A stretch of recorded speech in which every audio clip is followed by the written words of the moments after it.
Hello and welcome to TNA Top 10 for November 4th, 2024.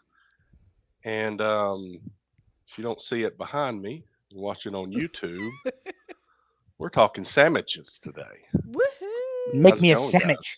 guys? Something Make me a that'll never sandwich, come out of bitch. anyone's mouth directed at Allison Faye. Go make me a sandwich, woman. Could you imagine? Could you imagine somebody trying to do that? Good The lord. gall, the nerve, the nerve, The New and York would come out so fast. It and wouldn't the even be death funny. wish. Let's not Oh, lie about this. The death. absolutely.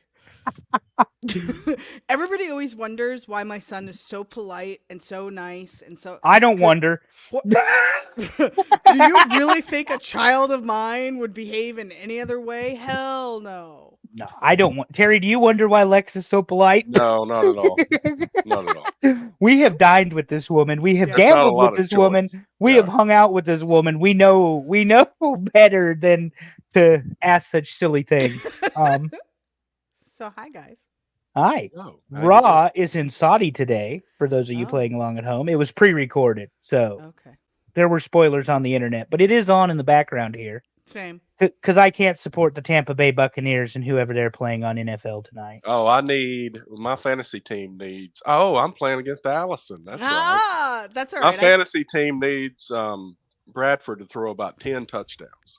Basically, I saw, if you guys can correct me if I'm wrong, it looked like everybody's fantasy team had a player that did not perform this week. Uh-huh. Yeah, mine sure did. Absolutely. I got a buddy that's a big Bears fan, and he was crying the blues yesterday because the Cardinals made them look just silly. Shouldn't have taken Caleb Williams. That's all I'm saying.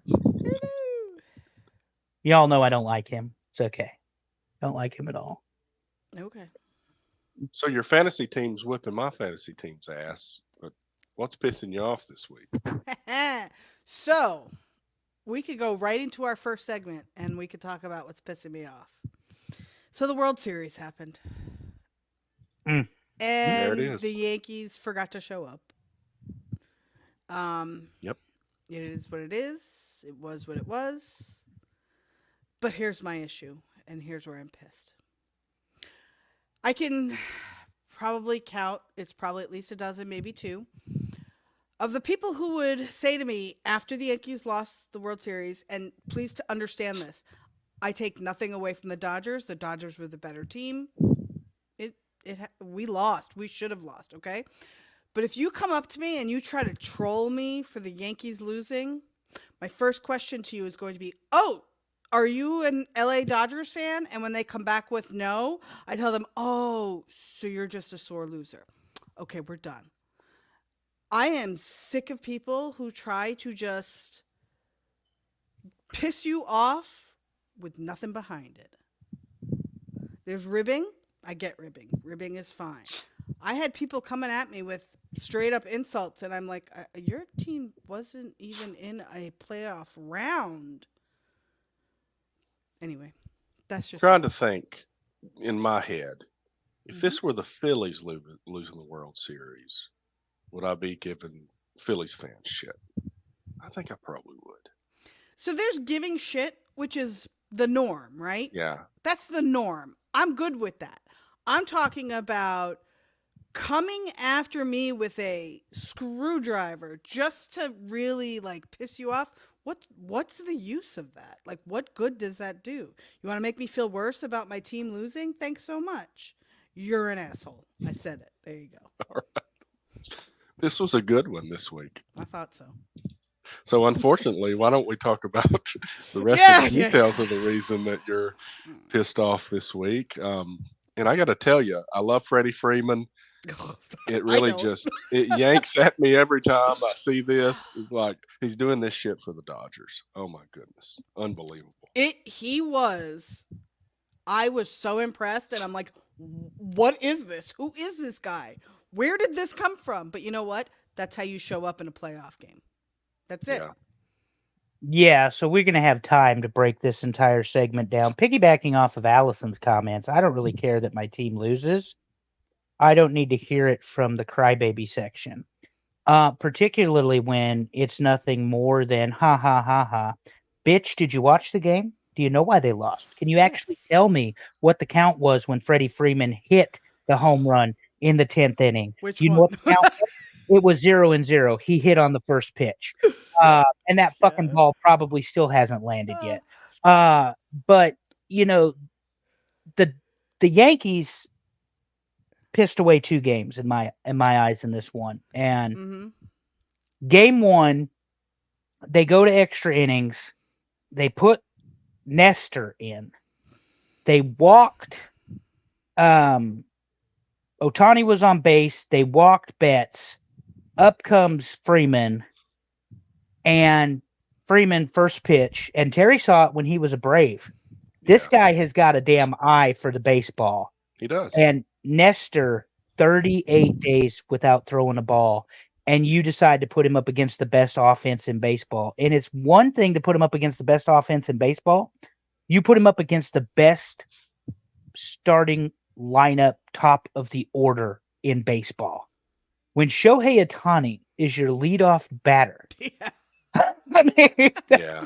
That says something. you know, and then it's Betts and it's Freeman and it's I forget the guy's name, and then it's Hernandez and I mean the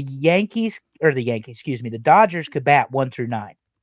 And I asked last week on this show, how do you stop the best offense in baseball? Well, you don't pitch to them, and you don't throw them a pitch that they like. Nestor threw the pitch, grand slam, first walk-off grand slam in the history of the World Series. So if it needed to happen with anybody, at least it was Freddie Freeman. And what did he get to? 6 consecutive World Series games played with a home run? With the home run. Yeah, we're getting That's there, Terry. insane. Yeah, we're getting there. Yeah.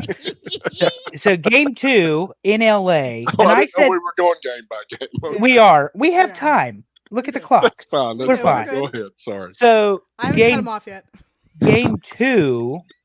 Oh, well, it wouldn't matter if you cut me off. I'm going to know. say I'm going to be Ric Flair in the 1980s. Don't wrap me up. And he probably never wrapped up. No hair, no flair. Anyway, some of you will get that joke later. Game 2, inverse. Dodgers up. Yankees with the chance to hit a grand slam. Unfortunately, the bottom part of their order is up. Volpe strikes out, and then they put in their catcher. Help me out, Trevino. Trevino. The Yankees put in Trevino to pinch hit because their other catcher, Austin Wells, had not been hitting very good. Well, he pops up, and after our shortstop strikes out, Volpe, Trevino pops one out to left field, and game's over. You put in a cold baseball player, again, who hadn't warmed up, who hadn't caught a ball, who hadn't swung the baseball bat, and you decide in clutch time with the 7th pitcher, how many ever Dodgers used, because they emptied the bullpen. That was one thing they kept talking about. Dave Roberts was his pitching management was very, very good as the Yankees manager. But anyway, this chance, they blew it. They had the chance to win that game. So there's 2. Game 3, I don't remember game 3. Oh, was it 4-2? I don't know. Yeah, I've double checked that. I looked at those. Because the Dodgers were up 4-0. This might be where they hit the home run late, the Yankees, but the Dodgers were up 4-0 at one point, most of which came off of a first inning, because this was, the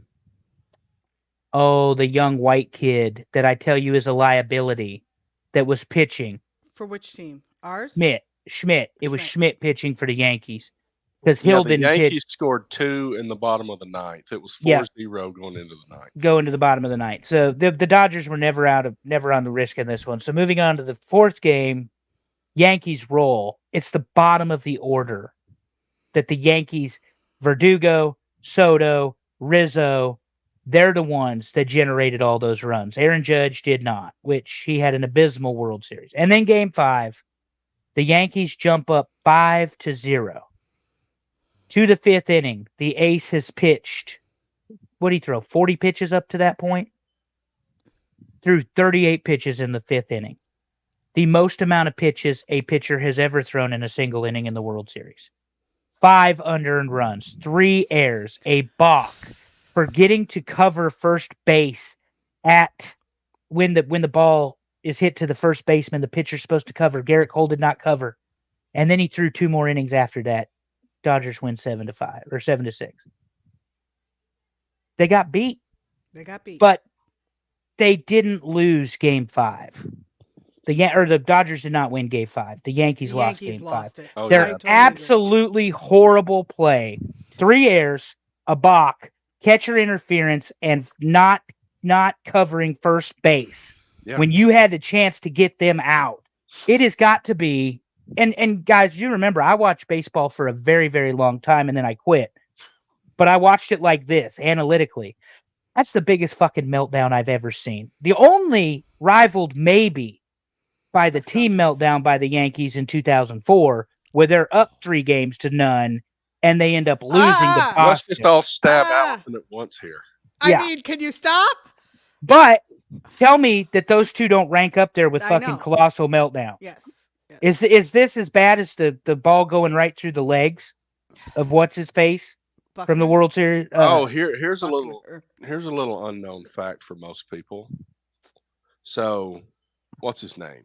The guy, the first Bill baseman Buckner? for Buckner, playing first base for the Red Sox and lets the ball go through his legs. So you think the Red Sox have a curse, whatever.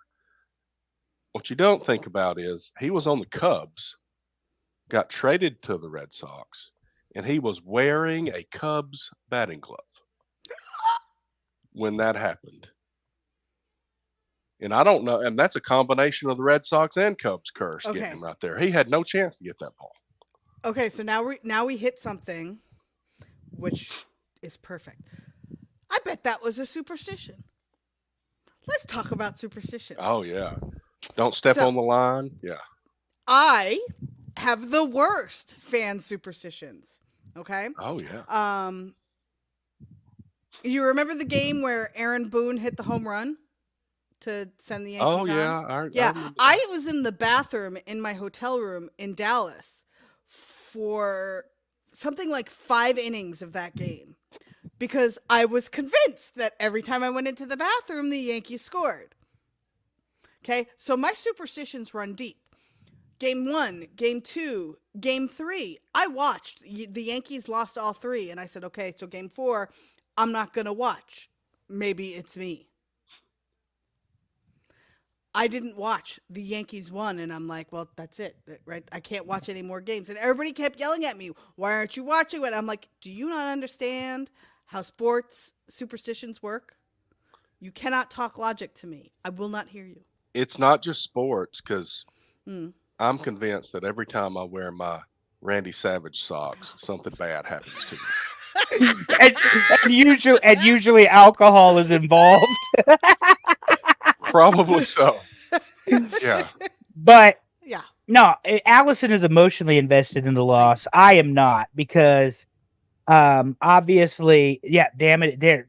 George got it right there. Damn it, it's Allison's fault. Correct, George. See? Correct. Yes. Yes. Thanks, Couple Dad. things you can take away from the Yankees.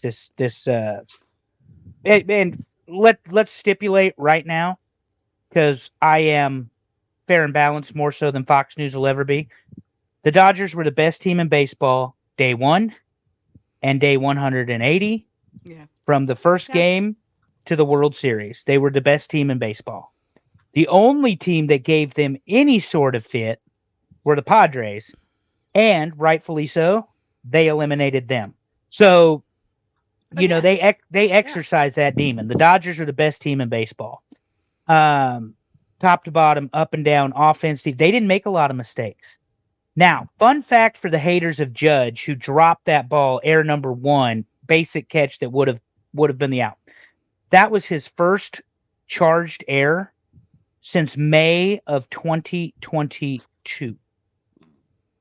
wow. So he went, or no, 23. My bad. 23. He went a year and a half without making a fielding error. Okay. Relax. Giancarlo Stanton, for all the flack he's gotten for injuries, did his best imitation of Reggie Jackson and came up when they needed him. Showed why they paid him. Garrett Cole will be back with the Yankees because Good, because we no don't want one else- Jarrett Cole. no one else is Yeah. going to make Garrett Cole make is the money guy though. that didn't cover first base. $36 million. That's The correct. extension is just to get to the negotiating table. Cashman said today that they're going to renegotiate the extension. Cole has Freaking do agreed it. to that. Yeah. Luke Weaver back. Aaron Judge locked in. Austin Wells going nowhere. By the way, time out. Jason- Luke Weaver's Jason walk-up Dominguez. song. Hold on. Luke Weaver's walk-up song is the same as Terry's fantasy football team name. Okay, Yeah, thank you. y'all weak as water, Dreamweavers. But anyway, Jason Dominguez coming up from the minor league. Yeah. Gleyber Torres probably gone. Oswaldo Cabrera available. So we've got a baseman. What if you move Judge to first and you find yourself an outfielder? Who knows? It's all good. So they'll be fine. The Dodgers certainly will be fine. This is their second in 4 years, but they had the COVID year, so Yeah. people gave them a lot of crap. One thing I think we can all agree on, including Terry, and it pains him to say this because he's no longer a Brave, couldn't have happened to a better guy in terms of the MVP, Freddie Yeah. Freeman. Absolutely. Agreed. The man ran on a sprained ankle, got a triple, and I think game one, Yeah. one, I think. Then he hits the go-ahead grand slam. Right. Yeah. You can't argue it. And remember, his baby had issues early in the season. He had to leave. And I think I he mean- lost his mom within the last year or two. He's dealt with a lot of stuff. And from all accounts, I've never met the man. Very classy, very down to earth, very family oriented.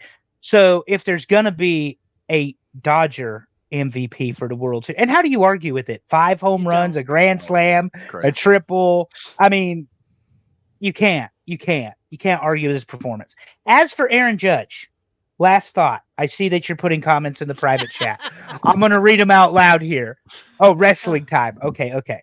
Aaron Judge, Ding, ding. the man that the Yankees have paid, $400 million to or captain. whatever. The captain.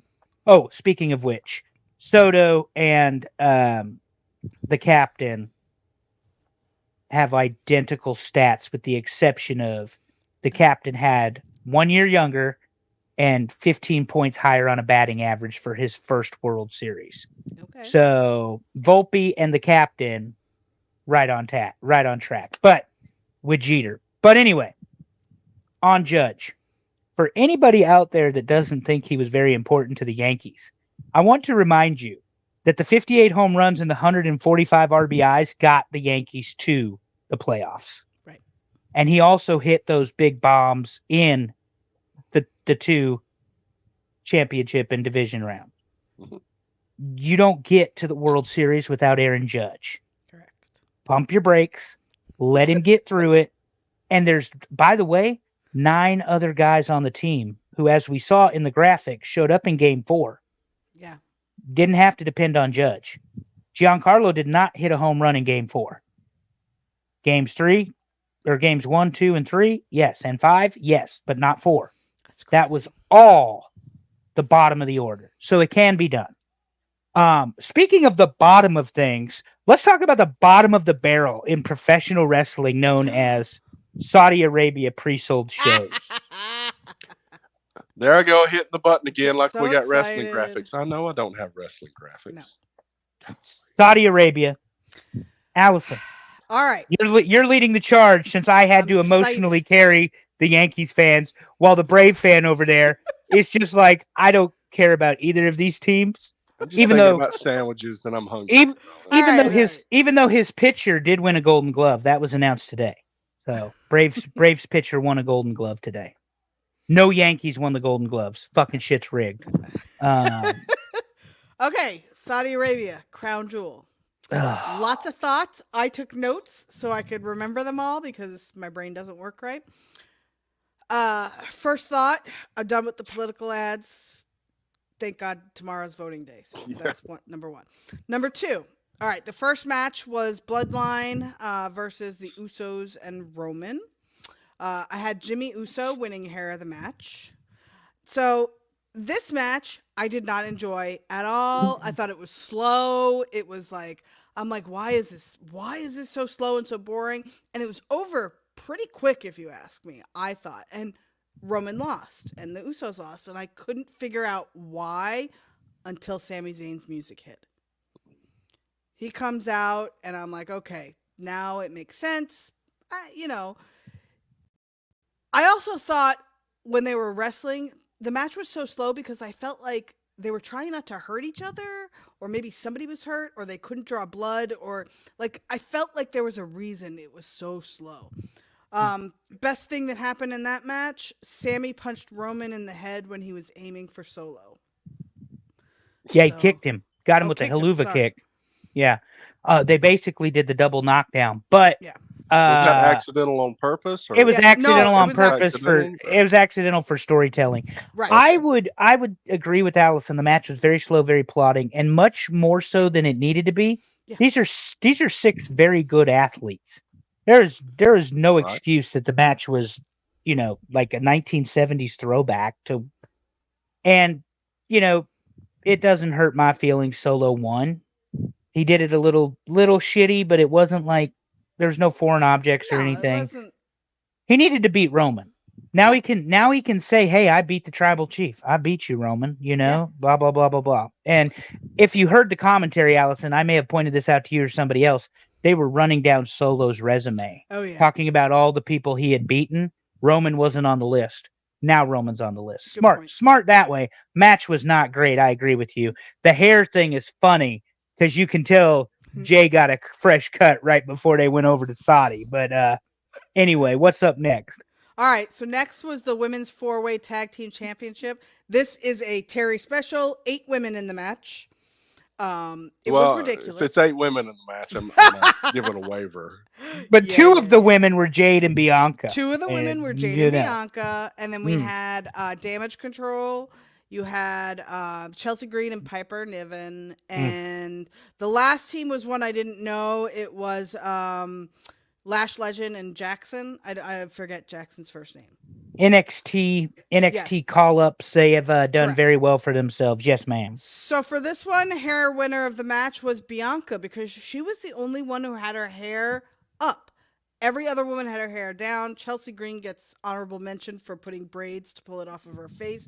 But during the match, I was actually watching this. A number of the women had to slow down, change their direction, do something because their hair was in their face. And I'm like, that's dumb. I understand you want to look good, but when you can't wrestle because of your hair, time to do something else. Let's see. My favorite thing. Jakara Jackson.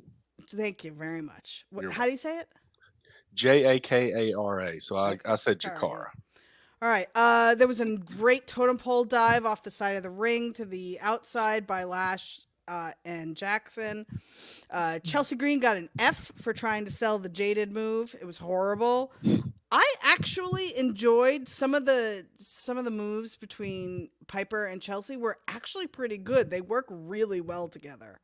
And then there was a great move between Jade and Piper and Bianca for Jade and Bianca to retain. So it was pretty good. But Jade did make a face at the end of the match, which had me a little concerned she might have been hurt.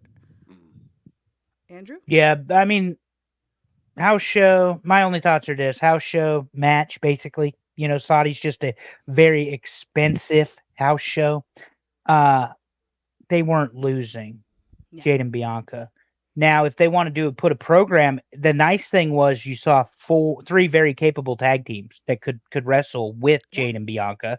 I think that a car crash or multi-person matches, I think it gets a little too much, and then you don't have good matches. You can't have a good match with so many moving parts. The other thing I want to point out, especially for the men in the room, that includes you, Terry, you didn't watch this, but the bodysuits that were intended to cover up the bodies left very little to the imagination. And not only that, I'm Right. pretty sure one of them was semi see-through. Did you notice that? Mm-hmm. Because you could see the bodysuit underneath the bodysuit, and I'm like, Yeah. ooh, Yeah. they are cutting it close with what's allowed. So yeah, and that's what I was going to say is they're almost more revealing than what, for instance, Bianca's regular ring pants would have been. This actually leads right into my thought about the next match, which was Seth Rollins versus Bronson Reed. What the Bron- fuck was he wearing? Please. So he normally wears the singlet, but you went from women who had to be completely fully clothed to Bronson Reed, who is just wearing a singlet. Mhm. I I was talking about Seth. Oh, so, well, What was Seth is Seth, though. what was he wearing on the way to Nah. the ring? I mean, that was awful. Yeah. Whatever. Yeah. Seth is Seth. I'm never going to say anything bad about him because he's unique and he does what he wants. So, yay. Yeah, he's got an idea for his character, that's for sure. That is for sure. I just didn't get the outfit because it was like it was a double dressed, almost blouse jacket knows? thing. Now the match could have gone differently. What do you think on that? So, I thought it was a good match. You know, nothing really exciting. The only thing I really liked was there was a really good superplex by Bronson Reed on Rollins. I said from the beginning of the match, I was like, "This is Bronson's to lose," and yeah. Yeah, so Bronson having to take 3 curb stomps, one of which was it off the top rope, the last one? I think so. Top rope or second rope. Anyway, it was the super. I love when he calls it the super curb stomp. Yeah. Get away from me. I know. Or actually, I think they just call it a stomp because they don't want to say curb stomp. Thank you, American History X. You're gonna love this. I actually do have a note about Rollins's gear. I said, interesting gear choice by Rollins. His pants were a mix of jeans and leather chaps. I actually really like them. I don't know what the hell that jacket was he was wearing though. All right, I I'm mean, gonna look up a picture. Yeah, you Not gotta that I look want it to up. see You him gotta in look it up. chaps or anything, but oh, it's atrocious, Terry. You'll enjoy it. Well, Absolutely. Terry's googling. What's the next? I know. All right, match? next one. Women's crown jewel match. Liv Morgan versus Nia Jax. Was surprised they put this in the middle of the thing. The belt was ludicrous, but would I want one? No, of course. I was really excited to see if Tiffany interfered in the match. Nobody wins hair champion because it was both horrible. Mike Rome had better hair, and I hate his hair. The size difference between the women. That ruined the entire match for me. I understand you can have different size women and it can be great no matter. It killed me. Until Liv did an amazing DDT on Nia. I was impressed. Nia was wearing crown jewel colors in her gear, so points for that. So Tiffany ran in. Nia yelled at her, so she went away a little bit. Then she goes over and she gets yelled at by Raquel and Liv. And I'm like, what is this? What's happening? So Liv ended up winning and Tiffy didn't do anything. And A couple thoughts? notes on on this one. The size difference was I mean it was very apparent. And Nia Jax is a large woman, very athletic, very beautiful, and obviously Liv Morgan is small, like very very small.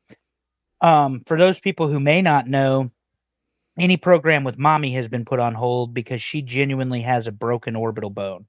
So she has a broken bone in her eye. She will not be wrestling. So a second injury in the same calendar year for Rhea Ripley. Honestly, get well because the women's division needs her, particularly absent of a Charlotte and that sort of thing. On the Liv, the finish, there are people that criticize this because it took Dominic and it took Raquel and it took Liv and whatever. Did you expect How the hell anything else was different? she? Yeah, how the hell else was she going to beat Nia I mean, Jax? come on. Yeah, I mean, totally agree. and then she went completely out of character and talked about saving kitties, which I was like, I fucking love that. What? But whatever. Okay. Saving kittens. Like seriously, she after the press conference. They And, showed up tonight with a kitten.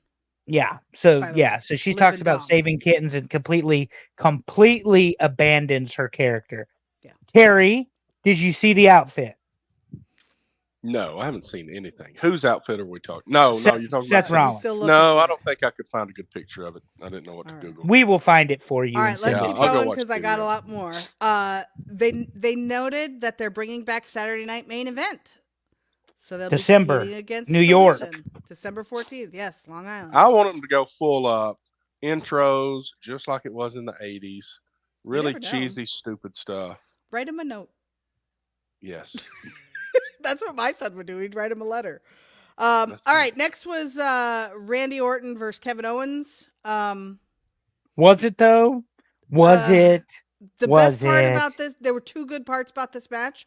One, it's the first time we really heard the crowd singing the entrance song. It was amazing. They were great. I was very, very, very thrilled. It was a typical Kevin Owens match. And if I say that and you understand that, that's all I really have to say. I don't think the match actually started. I think Yeah, that's why I was messing with you when I said was Yeah. it though? Yeah, Because right. it is a no contest. Correct.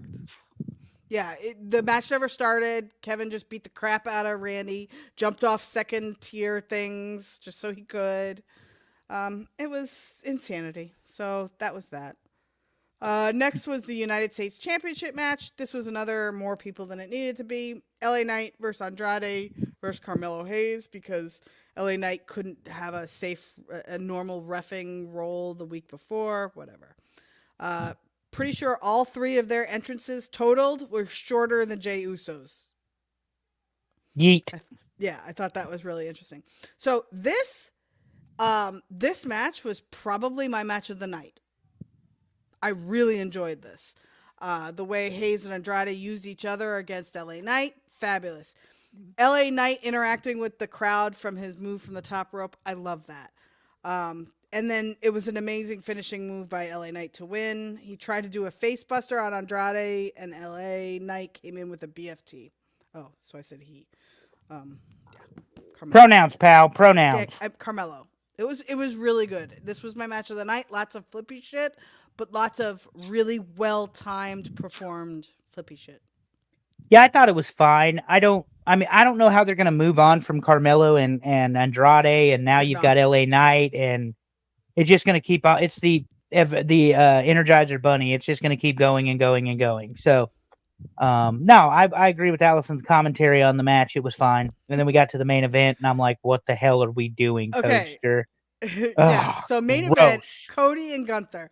So this was another one really interesting. Gunther comes in, pretty quiet. Cody comes in, it's like the house was burning down. So loud, fabulous, really, really great. They knew every word to his song. So 10 minutes into the match, meh.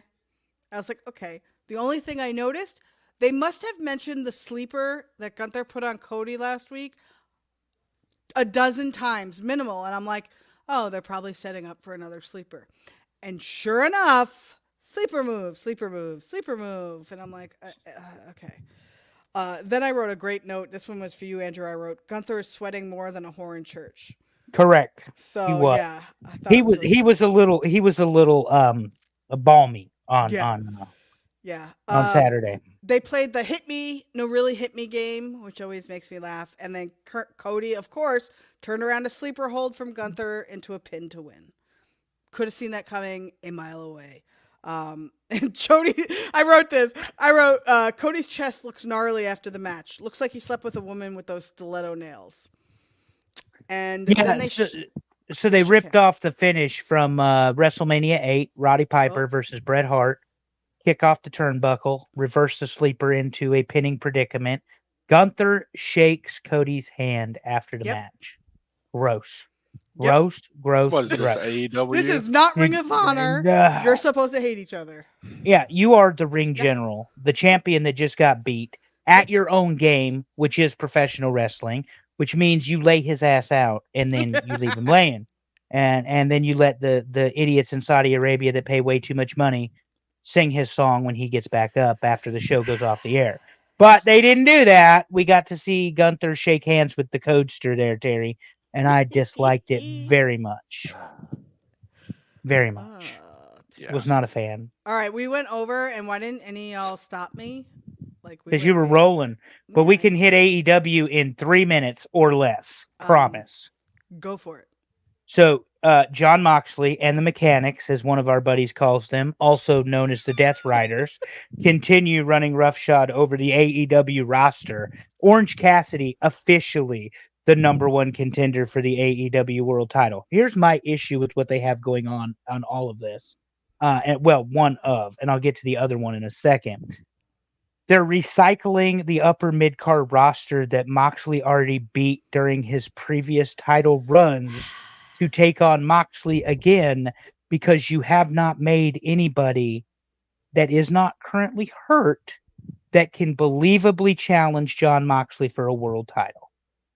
If any of you think that Orange is winning at Full Gear, save your $50 and don't buy the pay-per-view because you are going to be sorely disappointed. And don't go to Dave and Buster's. Yeah, and don't go to Dave and Buster's because you'll spend Definitely don't do $100, that. especially if you order drinks and food. Isn't that right, Terry? And that's what I do.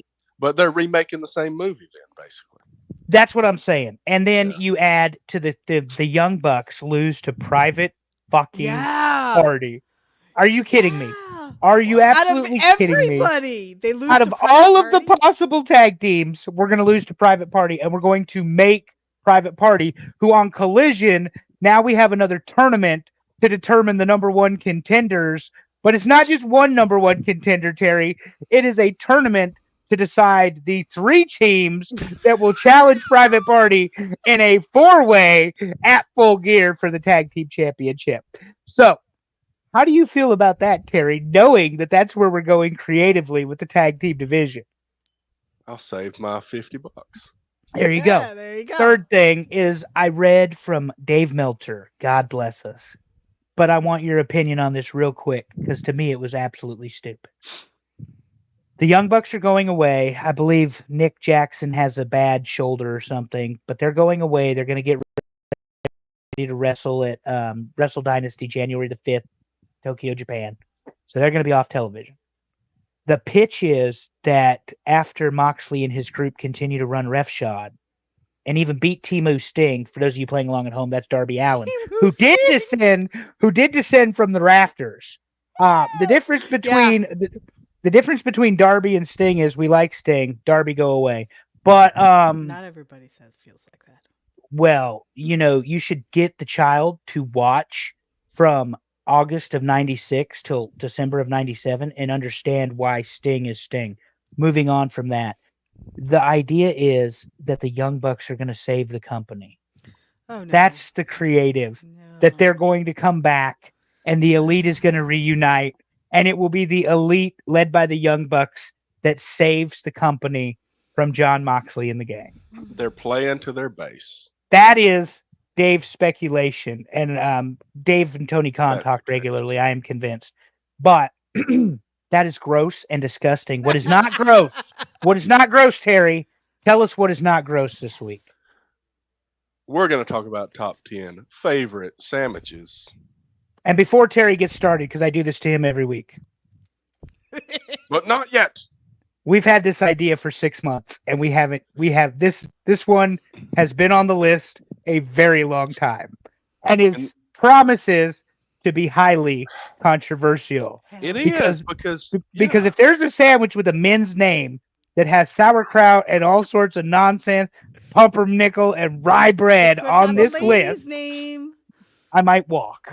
all right, so let's set this up a little bit. So, like you said, we've been talking about it, but once we started making the list, it's like, okay, how do we separate sandwiches? By the meat, by the bread, by the cheese. Then we ruled out hamburgers, we ruled out hot dogs, had a big open face discussion, and we just had a list, and you just had to deal with what it is because that's how things work.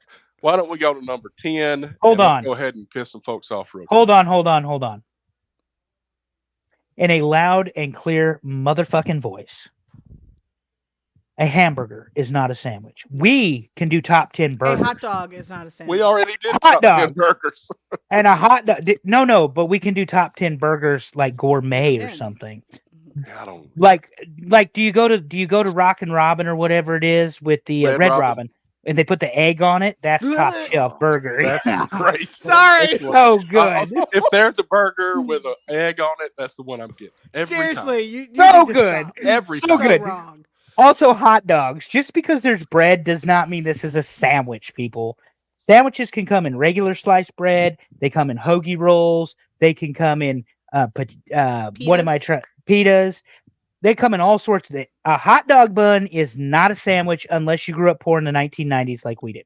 But other than that, not a sandwich. Okay, not a sandwich. Now that I've said that, Terry, All right, show we're ready. us number 10. Number 10 is going to go ahead and be another argument. It's the gyro. What? I went ahead and said it that way You just said to piss first you of off. all wrong. This gyro being only a 10 offends all the Greekness in me. This is the greatest, yummiest thing ever. But to be fair, if you don't like lamb or beef, okay, not for you. Yeah, you I can get go, chicken. You you can get can you get get a chicken from lot the of things. the Arby's does a chicken one, and I know it's fast Okay, food. It's not. uh, No, hold on. Hear me out.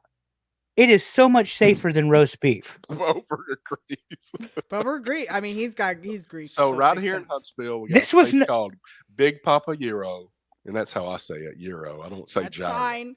It's It's better than closer. It's not perfect, but it's closer. But that's what you're going to get from Alabama. And they've got a huge menu. And like I said, like you said, you can get many different meats here. But you at some point you just have to dive in, and whatever's in there's in there. But it's good. Lamb, tzatziki sauce, cucumber, lettuce, So here's the fun thing: served with piping hot golden steak fries on the side. you don't get lettuce because they don't have lettuce in Greece, so no lettuce. Forget lettuce. Okay. So I picked a bad Tomatoes. picture. Tomatoes, red onions. Apparently, so did Oh, I, because really? that's definitely got lettuce in it. Yeah, y'all are wrong. That's American Eatos. That's the problem. Yeah, These are that's a not real. gyro.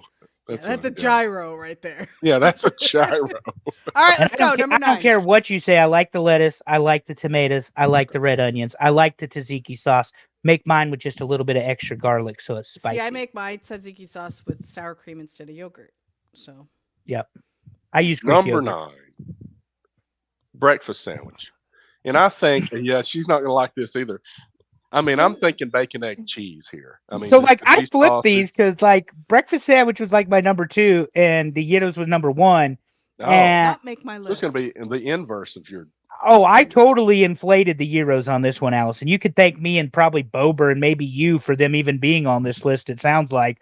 But we Breakfast got sandwich. plenty of people voting now, so Yeah. that helps. Breakfast Fine. sandwiches are perfection. Got to have that Perfect. nice egg, a little cheese, put some bacon and sausage Although- on it. Let that cheese melt to that toast. Oh I my did get God. a breakfast sandwich at IHOP the last time I was there. I got the chicken and gravy sandwich, and it was phenomenal. She loves Why it. not biscuits and gravy? It was biscuits.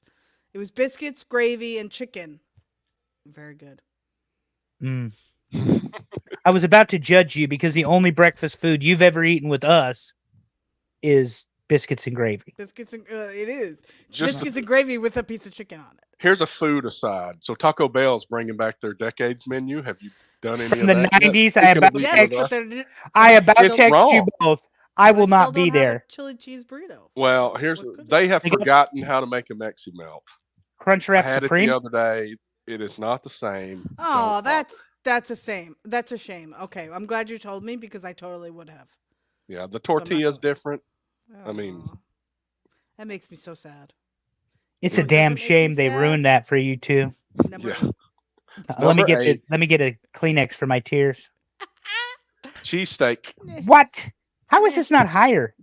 Is that your number 3? Is this I still think going so. inverse? People love a cheesesteak though, legitimately. Like There's some You good get- stuff above you this. get some pissiness and arguments over what belongs on this. If Well- it's real cheese or whiz cheese or whatever cheese, I mean, people freak out over this. This is So this is I get into controversial. arguments because I don't like the peppers and onions in my cheesesteak. I like just Well, you're ridiculous. I know, I and I'm only aware of recently this. became an adult myself, and I started eating that stuff.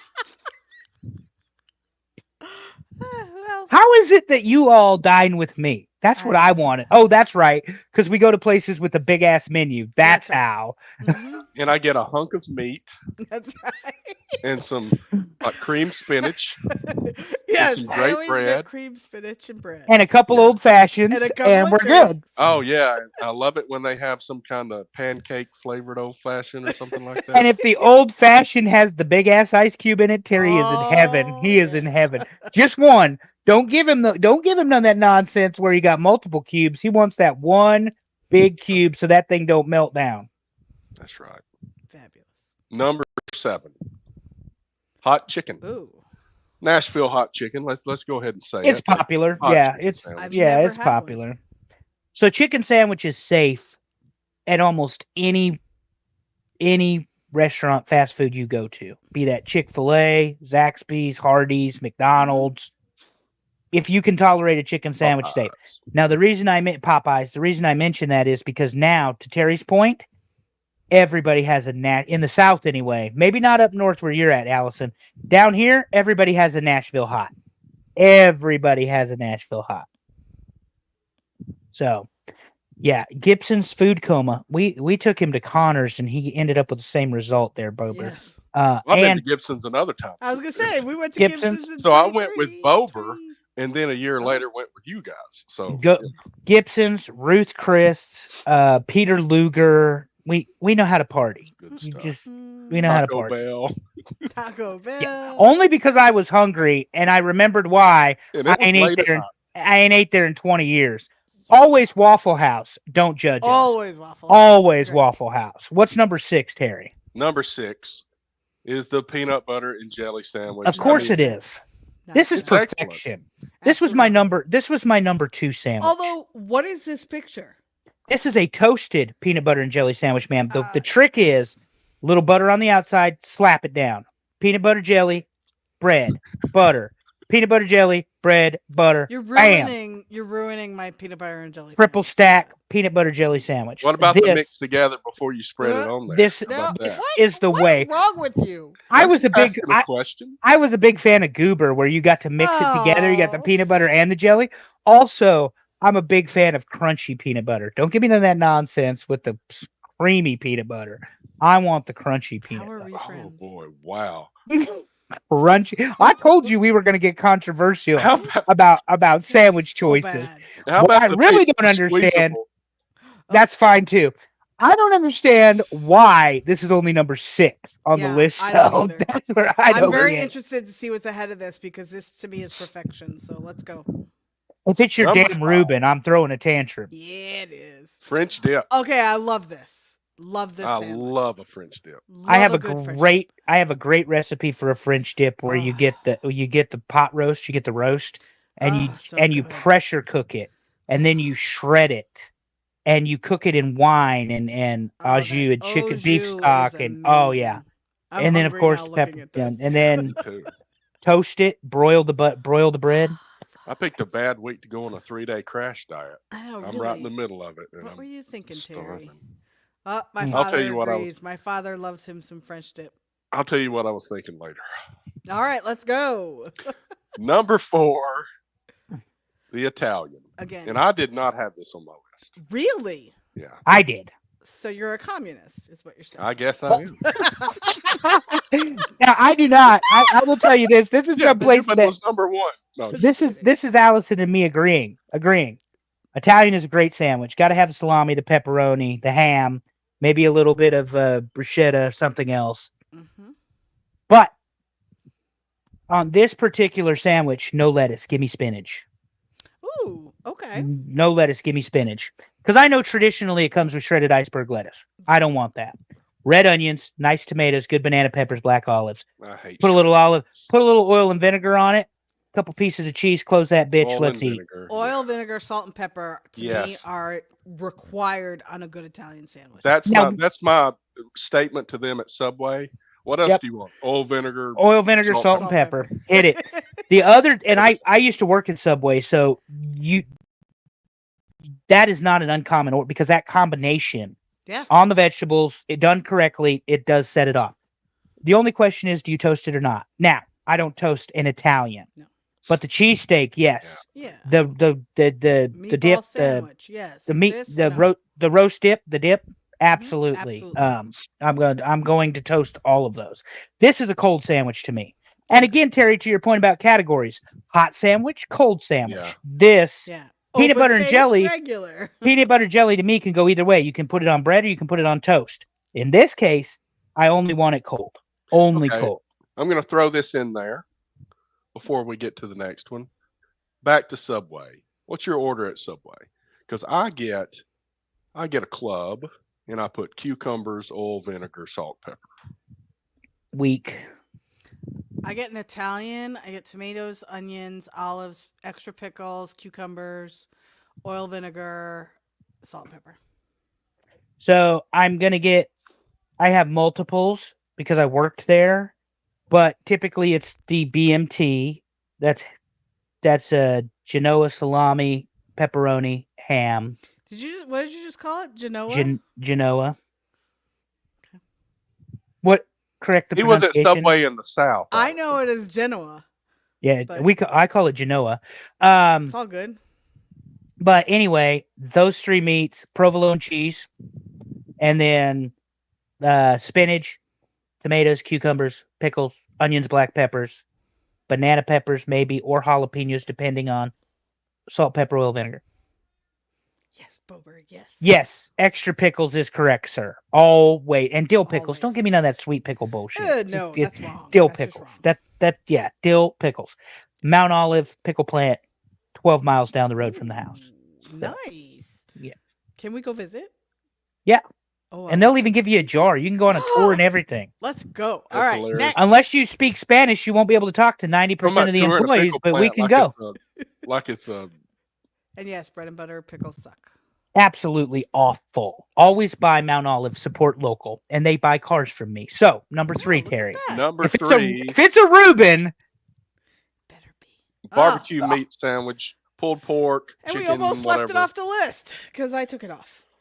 I had one of these. I didn't have a sandwich. I I had know barbecue. Alabama loves this. Yeah. I had pulled pork and coleslaw Saturday. You know, it's Terry can tell you about this too, Allison.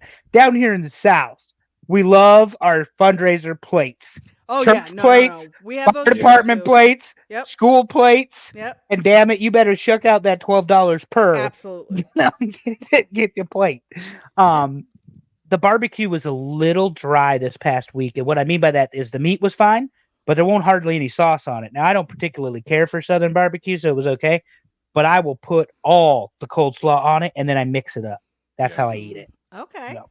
Nice. That's how I eat it.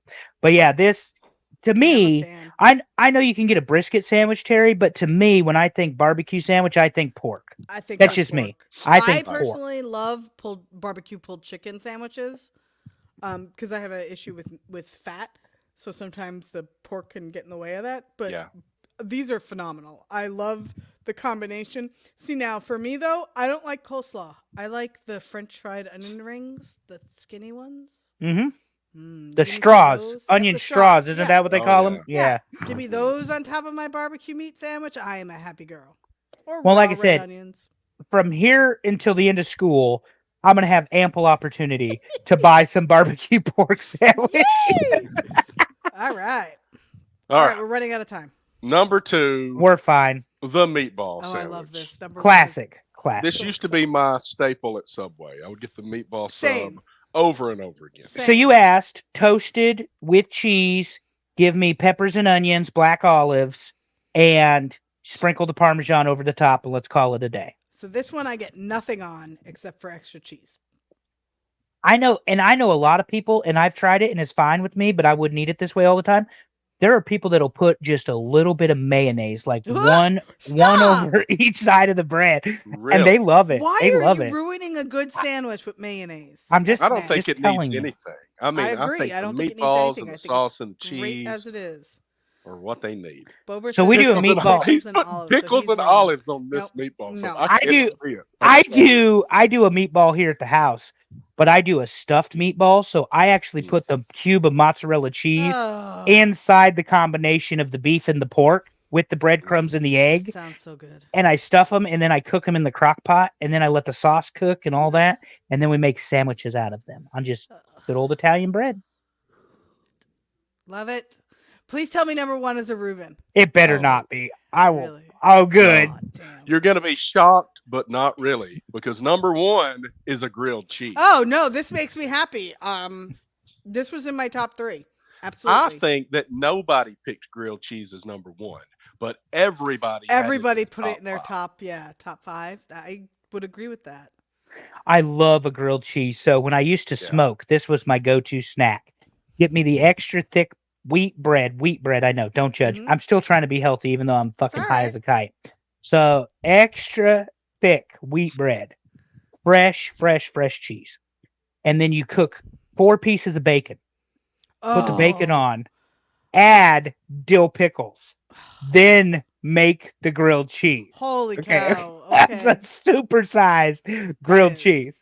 My So- go-to is just mozzarella cheese and The then a tomato other- soup with it. The add bacon. See, George gets it. Add bacon. The other thing is, don't use butter. Extra mayonnaise on each side of the bread. And I recently learned this, and I'm a I heard cook. You about guys this. know I I can haven't cook. tried this. Yeah. Duke's mayonnaise. Sub it as the butter. The crunch and the taste and the flavor of the grilled cheese is fantastic. So let me ask you this: I am not a mayo fan. Would I still like this? Yes, because you can't taste the You mayonnaise. can't taste. Yeah, because It's that's what cook- happens. Like it's I cooked use off- mayo in like it's my your- chicken salad and things like that, but a small amount, so I don't taste it too much. It's your fat, so it's cooked off on the All right, bread I'll instead. try So that. it has the same effect as butter does on this Okay. particular I am sandwich. gonna try that. Yeah. Like Alex Wheaton says, grilled cheese and tomato soup. The freaking Keep the best. tomato soup, Alex. Wherever go No, away with that. I Go, love go on, tomato go soup. on. It's Oh, so great. disgusting. I also So drink tomato disgusting. juice, and you think I'm nuts for that. So Yeah, I do. Unless you were putting it in beer or a Bloody Mary when I was a putting it in Bloody practicing Mary alcoholic. normally, yeah. I do not. All right, Tomato friends. juice. This was Let a me pretty run good it list. down. Let's get away from that. Number 10, the gyro. Number 9, breakfast sandwich. Number 8, cheesesteak. Number 7, hot chicken sandwich. Number 6, peanut butter and jelly. Number 5, French dip. Number 4, Italian.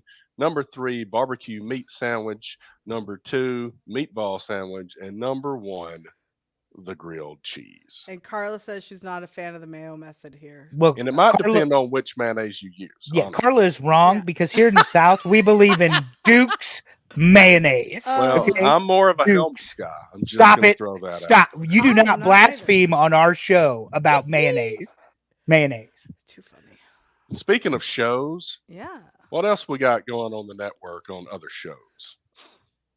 Filter free Uh, is still on hiatus. right? Hiatus, yes. Okay. Yeah, like Forrest the end Gump's of- daddy, they're on vacation and may return. Who knows? Apparently, a rebrand is in the future. Congratulations, gentlemen. 4 years. It looks like it's time for some changes, and hopefully they're positive and everything you want. Today, our buddies Dave and Amy talked about Crown Jewel, Pondwater Dave show. What's going on right Talking now? wrestling, rather with Pondwater Dave. It ain't been the Pondwater Dave show in 2 years. What the hell am I talking about?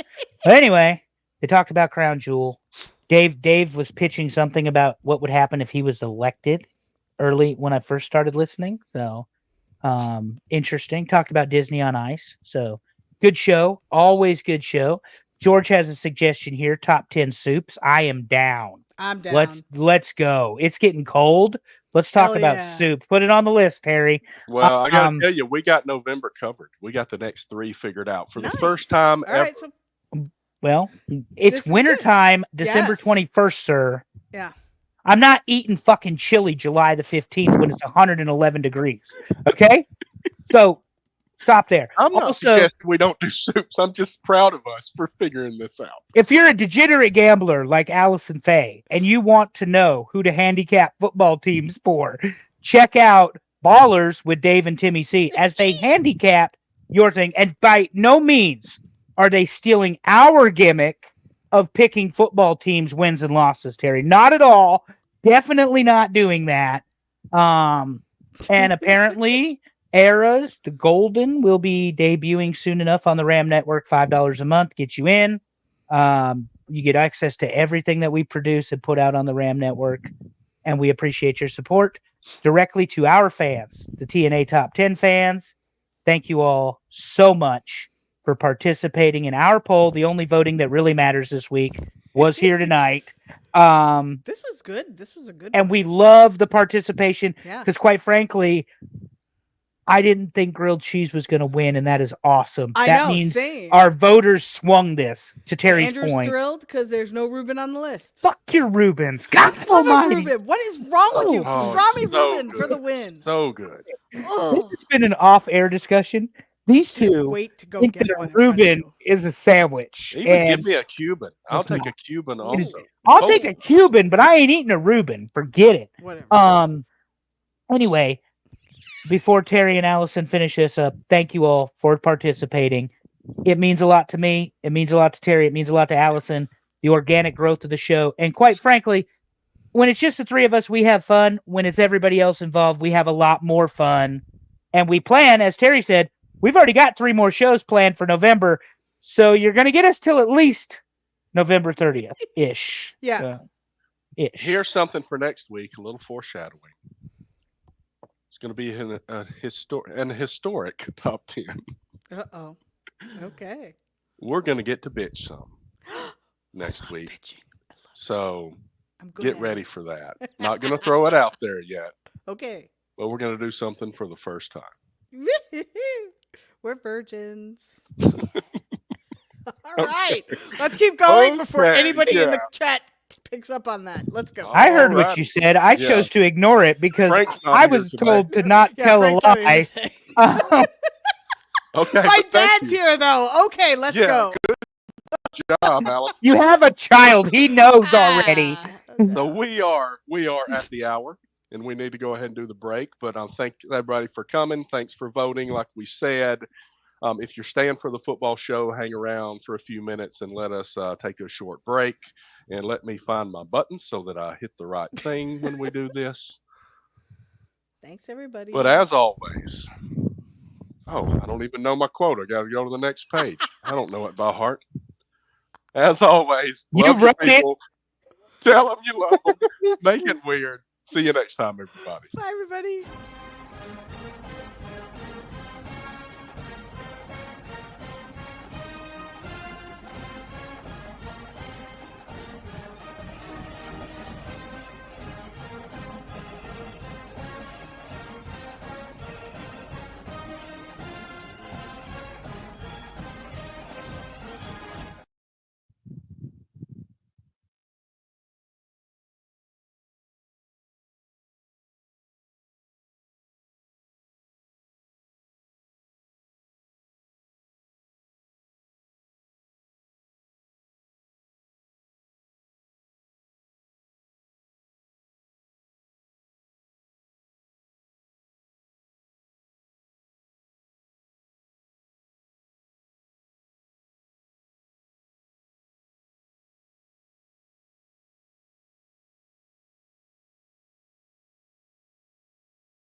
Hello and welcome to TNA Top 10 Football Edition, second hour for November 4th, 2024.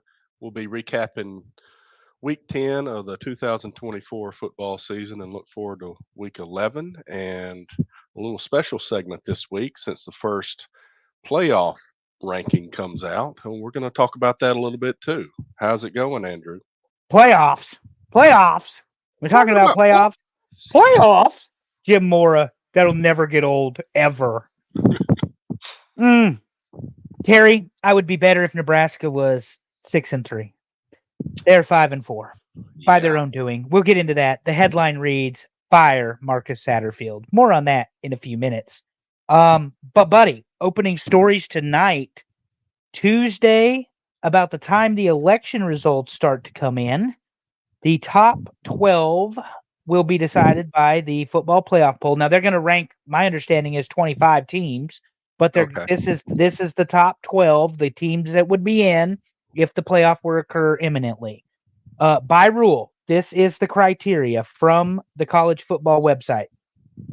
Selection committee ranks the teams based on the members' evaluation of the team's performance on the field using conference championships won, which doesn't matter right now, strength of schedule, head-to-head results, and comparison of results against common opponents to decide among teams that are comparable. So the problem with this top 12 playoff is there are teams that are comparable, and then there's everybody else. And we'll get into that when we kind of show our fans what we're talking about, our listeners, our audience, who we appreciate for once again being here, taking the time this time of year. It's November. The Christmas tree's already up at work. I shit you not. So people are getting ready. You know, there's other things, lots of school stuff or work stuff, whatever. But they're here with us to, I guess, talk about football. But the interesting rule when I say comparable is almost relative, Terry. What is comparable? Whatever they want it to mean. If Alabama's involved, it's going to change. Yeah, and People in the crowd know what I mean. We've already discussed. You're going to get Bober fired up. He's on our show, I think, next week. We're going to talk about Pittsburgh later, Bober. I don't know if you'll be so happy. He was texting me as they were getting their asses handed to them. Comparable is interesting when stipulated. The 4 champions of the Power 5 or 4 conference are automatically in. Right. But there's some serious disparity between who the Big Ten and SEC champion's going to be, competition-wise, when you compare them to the Big 12 and the ACC. Very, very big differences we're going to get to discuss, Terry, in the upcoming weeks. That's right. And, you know, we talked about it a little bit, a little foreshadowing, but Miami's that question mark team. Should have lost some games, got saved by the officials, but they're that team that just finds a way to win, even if it's that. Down 21-17 to Duke at halftime. Outscored Duke 35-10 or something. Win the game by over 20 points. Who does that particular team remind you of, Terry? I've always said it reminds me of when Auburn was going undefeated in 2004, and I prayed every weekend that USC would lose, and they would go down by 3 touchdowns, and they would storm back and win by 3 touchdowns. And they've got pretty good receivers, and they got a quarterback, and they've got a running back, and Miami may not play defense, but they will shoot the lights out. So Cam Ward, probably the odds-on favorite to win the Heisman as long as something stupid doesn't happen. But there were some stupid things that happened in football, if you want to talk about them. Results this week. Which ones? Oh, Yeah, okay. well, Let's go into the yeah, games. I thought yeah. you meant, there were some stupid things off the field, but let's talk about some games. We're going to mix it up this time. We're going to the Ohio State-Penn State game first, starting in the Big Ten this week. And, you know, Franklin, once again, has an opportunity to win a big game and doesn't do it. Plays it close. Plays it close, doesn't win, has 111,000 people at Beaver Stadium Saturday for a 12 o'clock kick. Right. Watching this particular football game. Ohio State is always the beneficiary of having a great, solid football program. Mhm. They didn't finish drives, but Penn State was inside the 5 twice. Penn State did get a pick 6. I personally think, and I know they beat them 8 years ago, but I personally think that this is the best Penn State team, as a whole going into an Ohio State game that Franklin has had, and they laid another egg. They lost again, as Mike Bober's about to type in the chat, Franklin. And this is the knock on James Franklin. He helped the team get past the scandal with Sandusky and Joe Pa after Bill O'Brien left and all that sort of thing. They haven't done anything, though, of significance. Now, he wins 10 games a year, but he can't win the big ones. Can't beat Michigan, can't beat Ohio State. And at home with a record-setting crowd there at Happy Valley, you go 3 for 11 on third down. You commit a turnover. You get a couple penalties when you're driving down the field. We all seen this before as football fans. Right. We know what that means. And twice you're inside the red zone, inside the 5, and you can't close. A Penn State team with a running back and the linemen that they have can't close inside the 5. I'm gonna make that same comment about my own team here shortly, but is silly. So Ohio State moves on, survives. They've got Indiana coming up soon enough, though, so we'll see. Well, the good thing this year, though, we got the 12-team playoff. Penn State's looking good to get into that. And maybe you let somebody else knock off Ohio State. Yeah, because my buddy Will is a Penn State fan. He came by to work today because he works for us. We were looking at the schedule. Penn State has Washington, and we'll get down the line if they're in the rankings. But it's Washington, Maryland, Wisconsin, and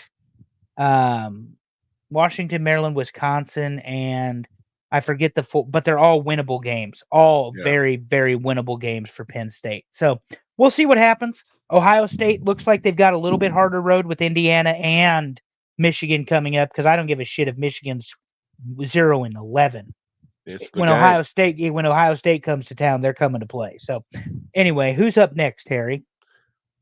Well, up next is another Big Ten game. Let's go ahead and hit UCLA and Nebraska. Tell me what happened. What happened was an uncreative Nebraska offense had 3 snaps in the first quarter. The UCLA had the ball.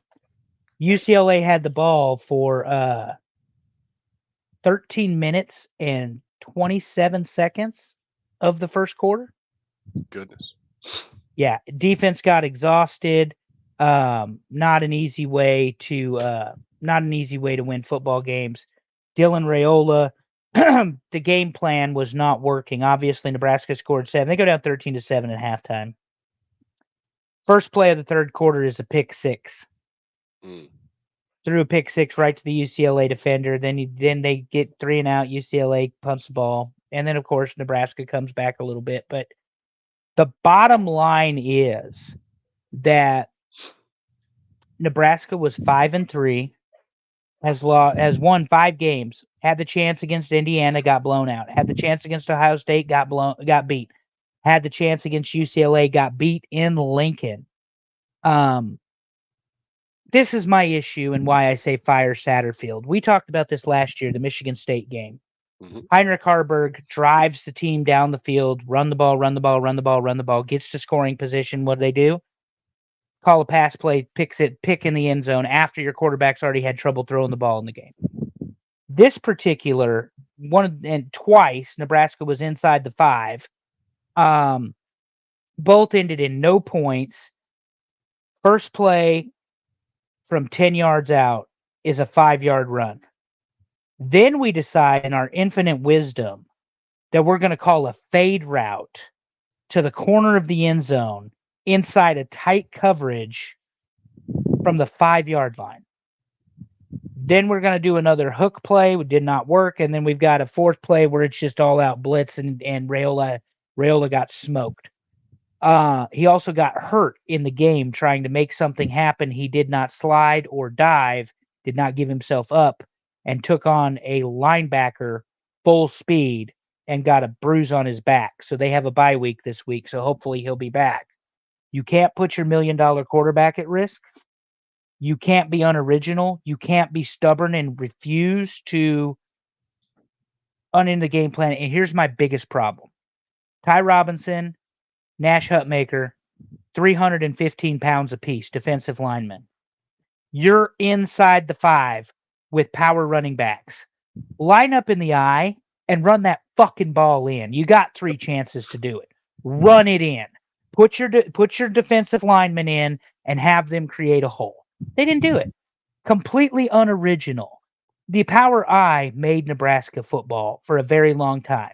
It doesn't mean it needs to be the base offense anymore, but when you're inside the 5 and your quarterback has no time to throw the ball, because all they were doing, Terry, 3-step or 5-step drops. Mhm. No bootlegs, no play action, no rotation out. So what's a defensive end's going to do? They're going to pin their ear back, stay level with the quarterback, and if they have a chance to hit him, they're going to hit him. And that's Right. exactly what happened Saturday. Marcus Satterfield is unoriginal, unwilling to change, has no business being the offensive coordinator of the Nebraska Cornhuskers. If this team does not become bowl eligible in the next 3 attempts, he will not be at this team any longer. And he still may not.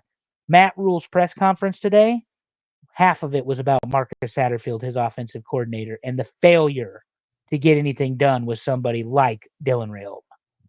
Mm. And they had 113 rushing yards, so it wasn't like they couldn't run the ball. And 59 of UCLA's 141 were on a quarterback run on a missed tackle. So Nebraska got beat by their own unwillingness to do different things. That sounds very familiar to me, and I'll pick up on that in a few games when we get to the SEC. But why don't we move away from the Big Ten and head over to the Big 12? And Iowa State is no longer undefeated. 23-22 loss to Texas Tech. And this hot team that we were pulling up in the rankings is falling off now. Well, they couldn't finish the drives. They had way too many penalties. This was not a clean game. Penalties They all over the place here. Had more possession, had 2 turnovers. They did all the things that you do if you're going to get upset in a football game. Texas Tech is a much better football team than we initially thought early in the year. Iowa State's a good football team. We know that. Yeah. But apparently the people in the AP, and we'll get down the line when we talk about ratings, they dropped them, 11 spots or something? Yeah, 9 huge spots? drop. It was a huge drop on this game. I will be honest. I only saw a few highlights, particularly when it was sealed for Texas Tech. You know, they always show that on SportsCenter. Yeah. I did not watch this football game. I didn't think it was worth watching. And that's partly because Iowa State has been a very solid fundamental. They have the least amount of penalties in the country. 8 for 59 this time. I believe their turnover margin is also top 10. They committed 2. Yeah, I mean they committed 2. One's an interception. They threw for 299, so their passing game looks decent. I don't know, just weren't timing the right plays. I don't, like you said, I didn't watch this. I was watching other games, but had nearly 70 more yards than Texas Tech did. Well, and as we will discuss, now there is one undefeated team in the Big 12. Yep. Just one. In the Big 12, we've talked about, who did you pick in the Big 12 this year? I picked Utah. Oklahoma State. Okay. We picked the ones that were the front runners. Yeah, so the Big 12 is just all over the place. No. But we kind of knew it was going to kind of be exciting. It was going to take place of the ACC, but no idea that Iowa State was going to be toward the top. BYU was going to be toward the top. Kansas at the bottom, Right, yeah. Yeah. All right, well, let's move, I think, out of the Big 12. I don't think I got another one. And let's go to the ACC and Louisville. I don't know. I didn't expect this at all. 33-21 at Clemson gets the win here. This was shocking to me. Yeah, so this game was 26-7 going into the fourth quarter. And Clemson moved the ball obviously 450 yards. Look at the balance: 228 rushing, 228 passing, no turnovers. So they moved the ball, but Louisville's defense came up with the stops when they needed to. I mean, Clemson's almost 50% on third down. That's a good number, Terry. They got Clemson had it for 38 minutes. 38 minutes of possession, and they got just slapped around by Louisville defensively. If you got 23 third downs, you've got the ball a very long time. Yeah, but when I say they got slapped, when it mattered, they couldn't put it in the end zone. Yeah. And I was very surprised. But yeah, this game went everything that could go wrong. And here's the other thing. This happened in Death Valley. Right. This was a loss that took place at Clemson's home turf, and they pride themselves on how difficult it is to beat them at home.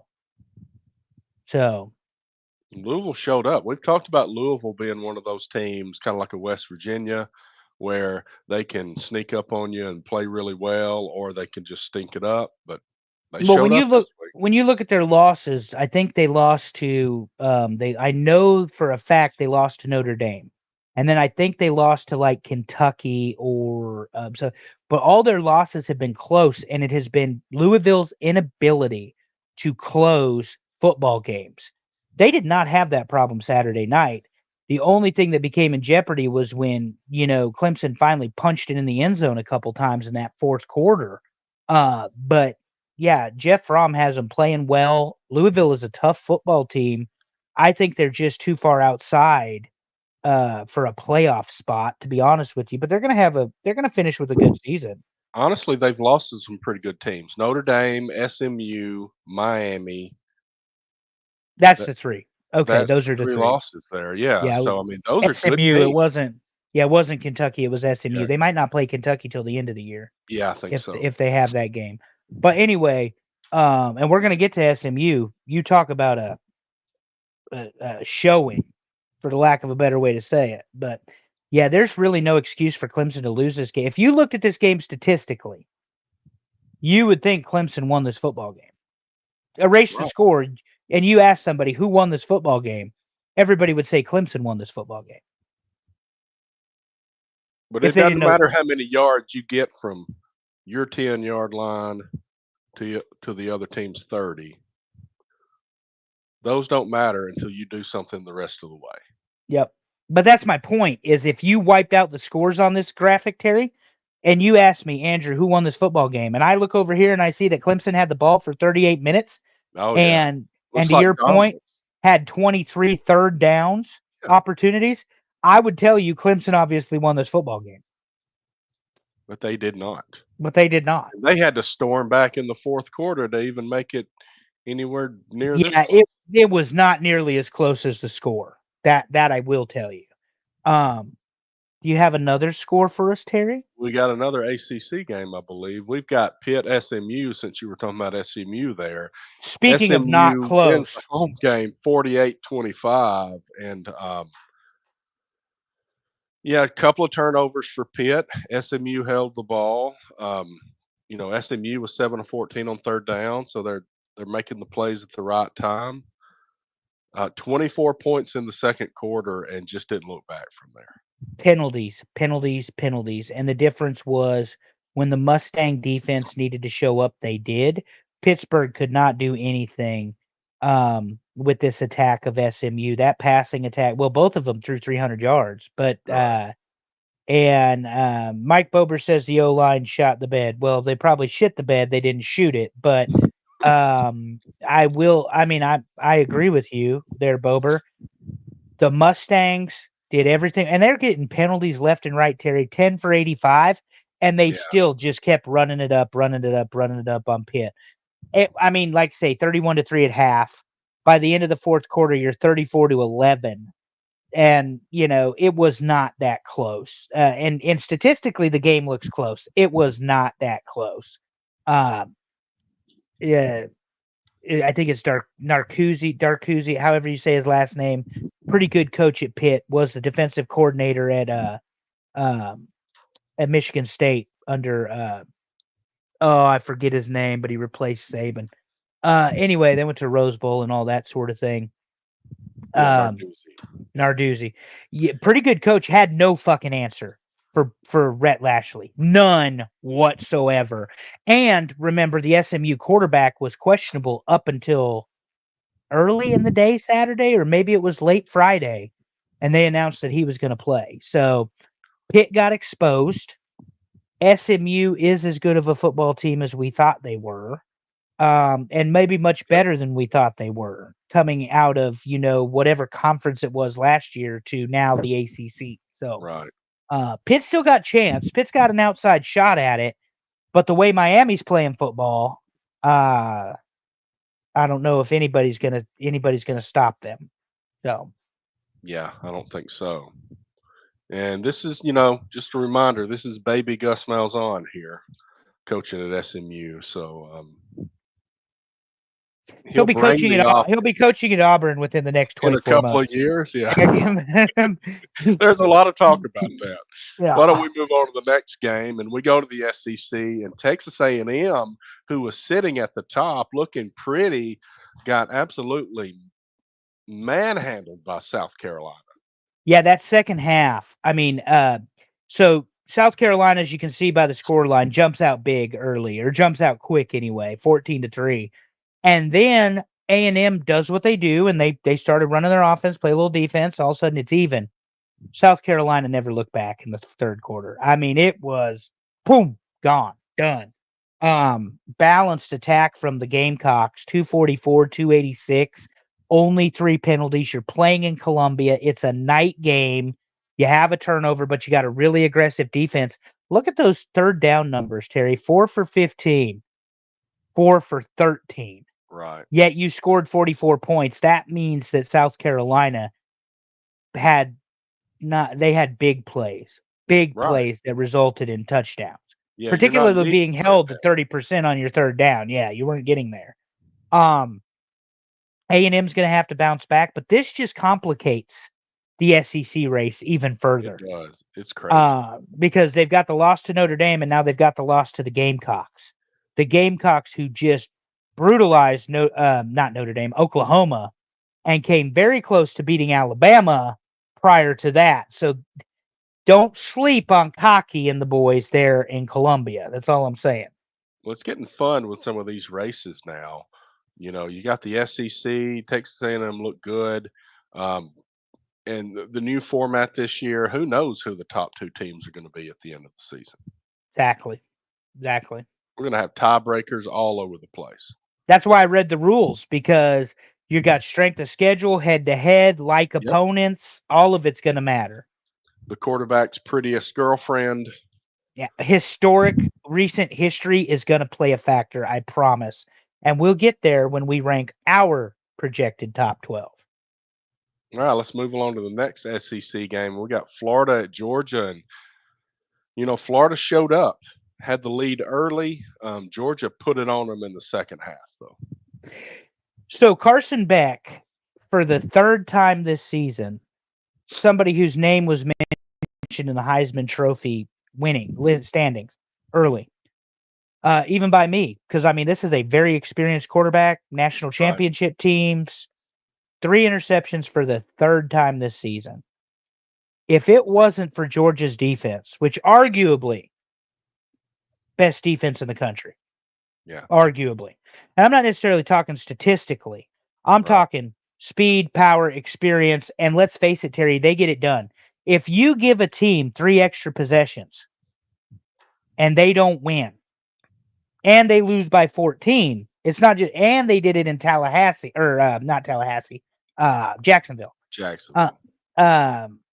Yeah, I don't get it, buddy. I don't understand where the offensive problems at Georgia are, but I do know one thing, that defense, and look, we saw it against Alabama. Alabama jumps out to that huge lead, and thanks to the Georgia defense, Georgia got to claw right back into it down to the last minute with Ryan Williams catching that ball. And they stopped Kentucky, and they stopped Auburn, dead in their tracks. So Georgia is as good as advertised, and we both know that Alabama game played 4 more times, could go either way for either team the Right. other 4 times. The So question is, there is a little bit of inconsistency. You're right. The defense is the consistent part of this team, so they can lean on that, and that's why they are where they are right now. yep. And defense wins championships. Yep. I got more to say about that in a minute. Let's go down to Auburn, and this was a pretty rough performance, but Obligatory fucking Vandy. Okay, Terry, go ahead. so the defense, see, Auburn's defense is probably the most unsung unit in the whole country. This defense is playing very well. They gave up 232 total yards to Vanderbilt, 89 rushing yards. 4 for 16 on 3rd down. Yeah, I mean, they're getting it done, but the offense is so horrific that they just can't put it in the end zone.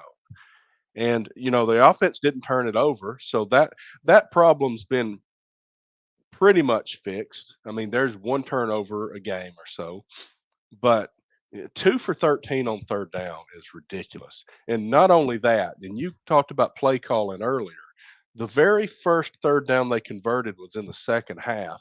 The next play, they call like some kind of wide receiver pass thing and lost about 10 yards. It's like, come on. The guys made it happen. Don't screw with them. It's frustrating. Yeah, I mean, if something is working, do it Yeah. until it doesn't work any longer. And Vanderbilt keyed on Jarquez Hunter because Jarquez Hunter went off on Kentucky. And, Vanderbilt's quarterback talked about, that was a soft Kentucky defense. Vanderbilt's defense is not soft. And they held him pretty well. But Auburn quit even giving him the ball in the second half. It wasn't even an option. They just said, we're not going to give it to him. And Hugh Freeze said that Hunter looked gassed. Okay, well, nothing else is working. Why don't you? Any idea how many times he touched the ball? I don't have that, but I can probably find that pretty quickly. It wasn't that many because he just didn't. Because he didn't have. Because he didn't touch it much at all in the second half. All I'm saying is the 25 touches a game is an acceptable number. Oh, it was not that. If he was gassed after 25 touches, okay. Oh, I forgot to mention in the Clemson game, while you're looking this up, 12 carries. 12 carries. Yeah, that's not acceptable. 12 carries for 50 yards. That's not acceptable. That's 4 yards a carry. He's not gassed. Anyway, Clemson's quarterback dropped back 56 times against Louisville. You heard me right. 5-6, Terry. Goodness. That's a lot of dropbacks. Anyway, Vanderbilt, though, let's give them credit where they deserve it. Yeah. This is the team that beat Alabama. Mm-hmm. They played tough with Georgia. Do I have that right? Yeah, they played Georgia down to the wire, didn't they? I think so. Georgia beat them. They have Tennessee coming up. They beat Auburn. Mm-hmm. This is not a slouch team. Not a slouch team. And 6-3, Vandy is the laughing stock of the SEC that we love to make fun of because they have been so bad historically, is showing up this year. And good for them. Proof that the transfer portal does have benefit. So, like I say, and good you for get a them. gutsy leader, and they go out there and they motivate the rest of the players, and you get something going. Auburn has yet another game where they pretty much have 100 yards more than their opponent, and they lose. It happens week after week. Something needs to be figured out. But let's move away from the SEC. Before you move on, because you love me when I say this, what Auburn needs to move on from is Hugh Freeze. We'll see. My thought is, and I know I'm hard on him, but he just hasn't gotten it done. I think that they probably give him a mulligan.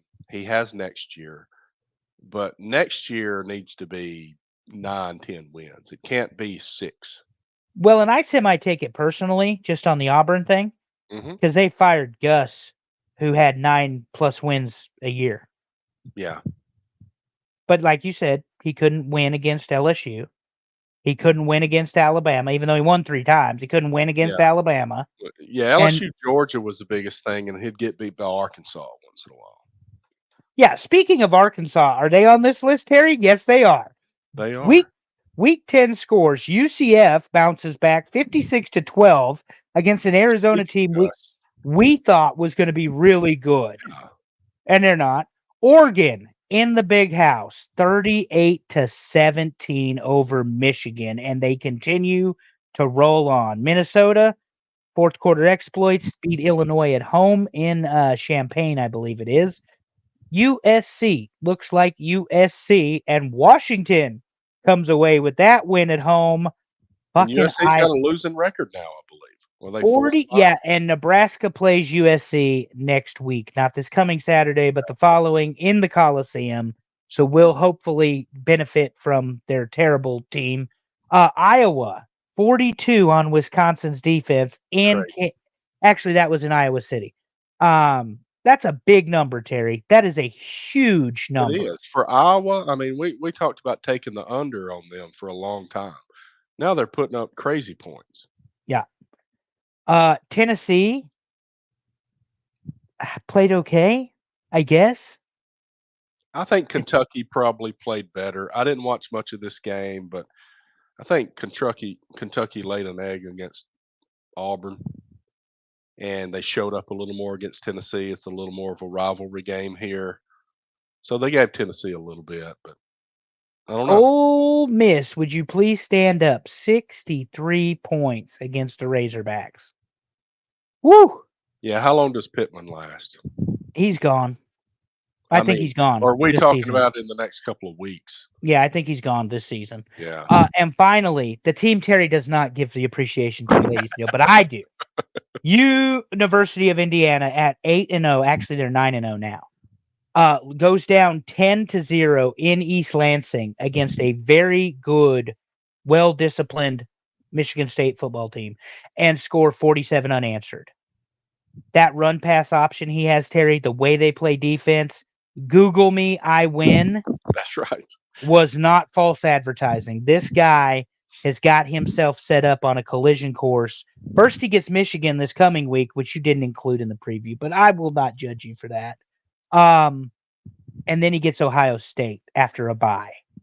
So we'll see if University of Indiana can stay on this run. But 47 unanswered against Michigan State at home. At home. They continue to pile them up.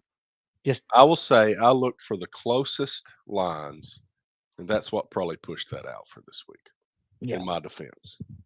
Other than Oregon, because Oregon's favored by a whole bunch. A lot. Well, why don't we get to something else?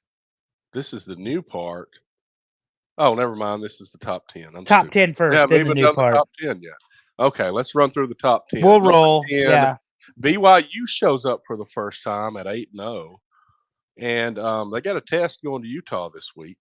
They're 8-0, 5-0 in conference, and they're looking like the team to beat in the Big 12. It's not a sexy schedule, but these are the ones all of the voters are saying is the best Big 12 team in the country, even ahead of Iowa State. So we'll find out. We will see how good they really are. They got a good win against Kansas State. Baylor, who cares? Arizona, Oklahoma and UCF played them tight. They beat SMU. And they beat SMU.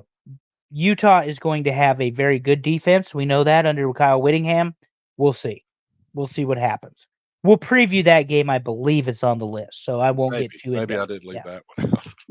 I'm pretty sure I saw it. All right. Number 9 is Tennessee at 7-1, 4-1 in conference after their win against Kentucky, and they've got Mississippi State at home this week. Should not be a test. But then they go to Georgia next week. That'll be a big game. And if Vandy beats them, you'll never hear the end of it. At the end of the season. I will love it. But Tennessee is Tennessee. I'm not quite seeing what I expected out of them. They've got a better defensive line than they've had in the past, maybe a couple seasons. Offensively, they're not quite flying high, but now you're in conference play, so maybe you're not supposed to. We've had a couple close wins over the last 2-3 weeks, and then of course the loss to Arkansas. They're being tested. They're not a top tier SEC team in my mind. We'll see what they do against Mississippi State, but honestly, should be a 30-point win. Honestly, because it's at home. It's at home. So anyway, number 8, Terry. Number 8 is Notre Dame. And they got their one loss to Northern Illinois, but they put it on Navy. They got Florida State coming up. Should not be a test. And the one thing they're doing is they're winning big. They're going to play Florida State in South Bend. The Florida State team, because I know we're not previewing that. The Florida State team that is coming to South Bend might as well stay in Tallahassee. That team has no energy left, no fight, they're not even trying to learn or get better at this point. All they're trying to do is get to the final 0-0-0-0 of game 12 of the season. It is sad to see the team in that state of mind, in that shape. Notre Dame, led by Marcus Freeman as the head coach, is great defense, good offense. They're going to rout Florida State. We're not predicting this game, Terry, but I would say 5 scores because it's in South Bend, Indiana. Jeez. Yeah, 5 scores That's against. hefty. Well, it's not, though, if you look at what Florida State didn't do this weekend against North Carolina. That's right. Yeah. So, anyway, let's head on. Number 7, Indiana, 9-0, 6-0 in conference. They've got Michigan this week that I left off the preview. And they just keep rolling. Look at those scores, buddy. Google him. He knows how to win. He just wins. He wins big. 14 points every game. And like the Nebraska goose egg there, the Maryland beat, the Charlotte, Maryland the UCLA. scored 28 on them, and Northwestern scored 24. But every other game, very low points against this defense. Very good team. And Michigan, ripe to get just creamed again there in Indiana, So we'll see. Up next, number 6. Number 6 is Penn State. The loss didn't hurt them that much, and it shouldn't have. And it shouldn't, because Ohio State was right up there with them. They've got Washington this week, 7-1, 4-1 in conference. They've got a very manageable schedule coming up. There's no reason Penn State should not be looking pretty for the 12-team playoff. That's the conversation Will and I had. Purdue was the team I couldn't think of. Minnesota, Maryland, Purdue. Minnesota they've won some games, but they're not going to be able to challenge Penn State physically. Maryland, under Mike Locksley, the old Alabama assistant, they're going to give them some different looks and stuff, but again, physically can't match up with Penn State. Purdue is a joke, and Washington, coming off this win against USC, probably the best chance to beat the Nittany Lions on the way out. Just my interpretation of things. So number 5 this week, Terry, is Texas. Miami. Miami. Okay. And again, another team that keeps winning and winning and winning and pulling Terry's favorite impersonation of USC. Yeah, of USC. They toy with their opponents, and then they storm back, and they end up normally winning pretty big. A couple of games were close, but the Virginia Tech and the California game should both be losses, but that's a whole nother story. But they did win at Louisville. Yep. And they won big at Louisville. I mean, no, they just shot the lights out. Never mind. Yeah, they won by a touchdown. But Florida State, Duke, South Florida, is not winning games for them. Not going to either. They're going to rely on Cam, and they're just going to give him the ball and tell him go to work, and that's what they're going to do. But I guess this game coming up at Georgia Tech this week is their biggest chance to lose, because they've got Wake Forest after a bye. They go to Syracuse. I guess maybe at Syracuse. That might be the toughest one, actually. Yeah, but they have already beat Florida and Florida State and own the state of Florida, according to Mario Cristobal. All right, let's move on to number 4. And that is Texas. Yeah. With their one loss to Georgia, we know what happened. We talked about it a couple of weeks ago. Close game at Vanderbilt, but, this year, Vanderbilt's good. Yep. And they got Florida this week. Could be a sneaky game, honestly. Florida, not nearly as bad as predicted. And then they got Arkansas, Kentucky, and A&M on the way out. So that's a tough one. Could be I a hope tough one at I Ames. hope Sarcasm ready to play. We'll see. We've been saying they are a very complete team. They do have the one loss to Georgia, but yeah, they're up there. We'll see what happens. Number 3 is Georgia at 7-1, 5-1 in the SEC, but they go to Ole Miss this week, and Lane's got an opportunity here. Yes, it is. 2-loss Ole Miss finally needs to make an appearance and defend the castle. Yeah, Defend the castle. We'll talk more about it in the preview. But to your point, like James Franklin, Lane Kiffin doesn't win big games. he's got another opportunity to do it, and really it's set up pretty nice for Ole Miss. They put all those points on Arkansas. I know Georgia's defense is not Arkansas's defense, but there's no reason they can't score even against Georgia. So we'll see what happens. Number 2, Ohio State, after the win against Penn State, our voters moved them up. They've got the loss at Oregon. They were numbers 2 and 3 when they lost, and they were numbers 3 and 5 when they won. So that's 2 top 5 games. And let's face it, Terry, a 1 point loss rather to Oregon doesn't really hurt Ohio State. That's right. Other than they're in the same conference. That's what hurts them. And, they're not, the last few games, they haven't won. They beat Iowa pretty bad. But these last 3 games have been close. So maybe they're susceptible, but they don't really have a test until they play Michigan at the end. Indiana.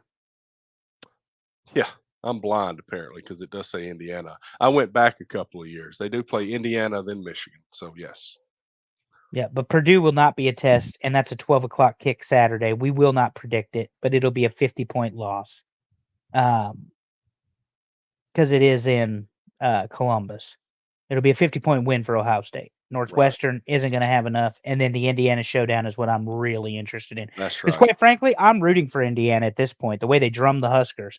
Number 1 with a bullet, quack, quack, quack. Terry, show us Oregon. Ducks, 9-0, 6-0 in conference. They got Maryland, then they go to Wisconsin, then a bye week, and they finish it out with Washington. There's no real reason they shouldn't just do a clean sweep here and be undefeated going into the Big Ten championship game. Agreed, particularly the way I thought Wisconsin could be a little bit risky game because it is at Camp Randall rather in Wisconsin.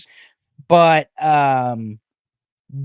the thing is about Wisconsin is they just took a 32-point loss to Iowa. And Iowa's offense, as improved as they are, is not the Oregon Ducks. It is not Oregon. There's going to be a lot of push-ups by the mascot. Correct. All right, let me run it down. Top 10 this week, week 10. Number 10, BYU makes their first appearance in our rankings. Number 9, Tennessee. Number 8, Notre Dame. Number 7, Indiana. Number 6, Penn State. Number 5, Miami. Number 4, Texas. Number 3, Georgia. Number 2, Ohio State. And sitting at the top is Oregon. And now we will bring you something different. And we're going to talk about playoff seeding. And Andrew and I've got both of our picks here, 1 through 12. Pretty similar at the top, based on what we've seen, what the rankings are. We've picked the same order and conference champions. That's fairly easy. We got a little bit different when we got to 7 and the rest of them, though. We both picked Boise here. Yeah, so let's run it down. Obviously, Oregon right now until they get beat. Right. Number 1 team in the country. They're in the Big Ten, representing one of the 2 power conferences, truly, in the country. Good offense, good defense. They make enough mistakes. They make games fun. But after game 3, with the exception of the Ohio State game, they have just really been running away from opponents. It can't be emphasized enough, Terry, in my mind, which is why I put them in the 1 spot. Mm-hmm. How critical beating a team like Michigan, even though it's a down year, you beat them by 21 in the big house. Yeah. Michigan doesn't lose like that at home. And Oregon a brand new team to this conference has basically had their way with just about every conference opponent, with the exception, of course, of Ohio State. But Ohio State did get beat in Eugene. I don't think we have a choice with Miami BYU. I think ACC. I think if you're going to compare these two teams, Miami is certainly a much better Right. football team than BYU. You and I even have this conversation before. BYU has got to be in the game or in the rankings because of the rule. They might not even be a top 12 football team, but if Right. they win the Big 12, they're in at the 4 spot. Guaranteed at the 4 spot. Now, I will say that we had a text discussion earlier about what exactly are we trying to rank here. So what this is based on after week 10, here's how we would seed the teams. This is not a prediction of who we think's winning the conference. That might be slightly different. We may pick Texas to beat Georgia in the SEC championship. That's not what this is talking about. This is talking about based on today, what have we seen? Where would we seed these based on the games we've seen? Correct. And you can't put Georgia over or Texas over Georgia due to the head-to-head. You can't put good example. Right. We both have Indiana at 8.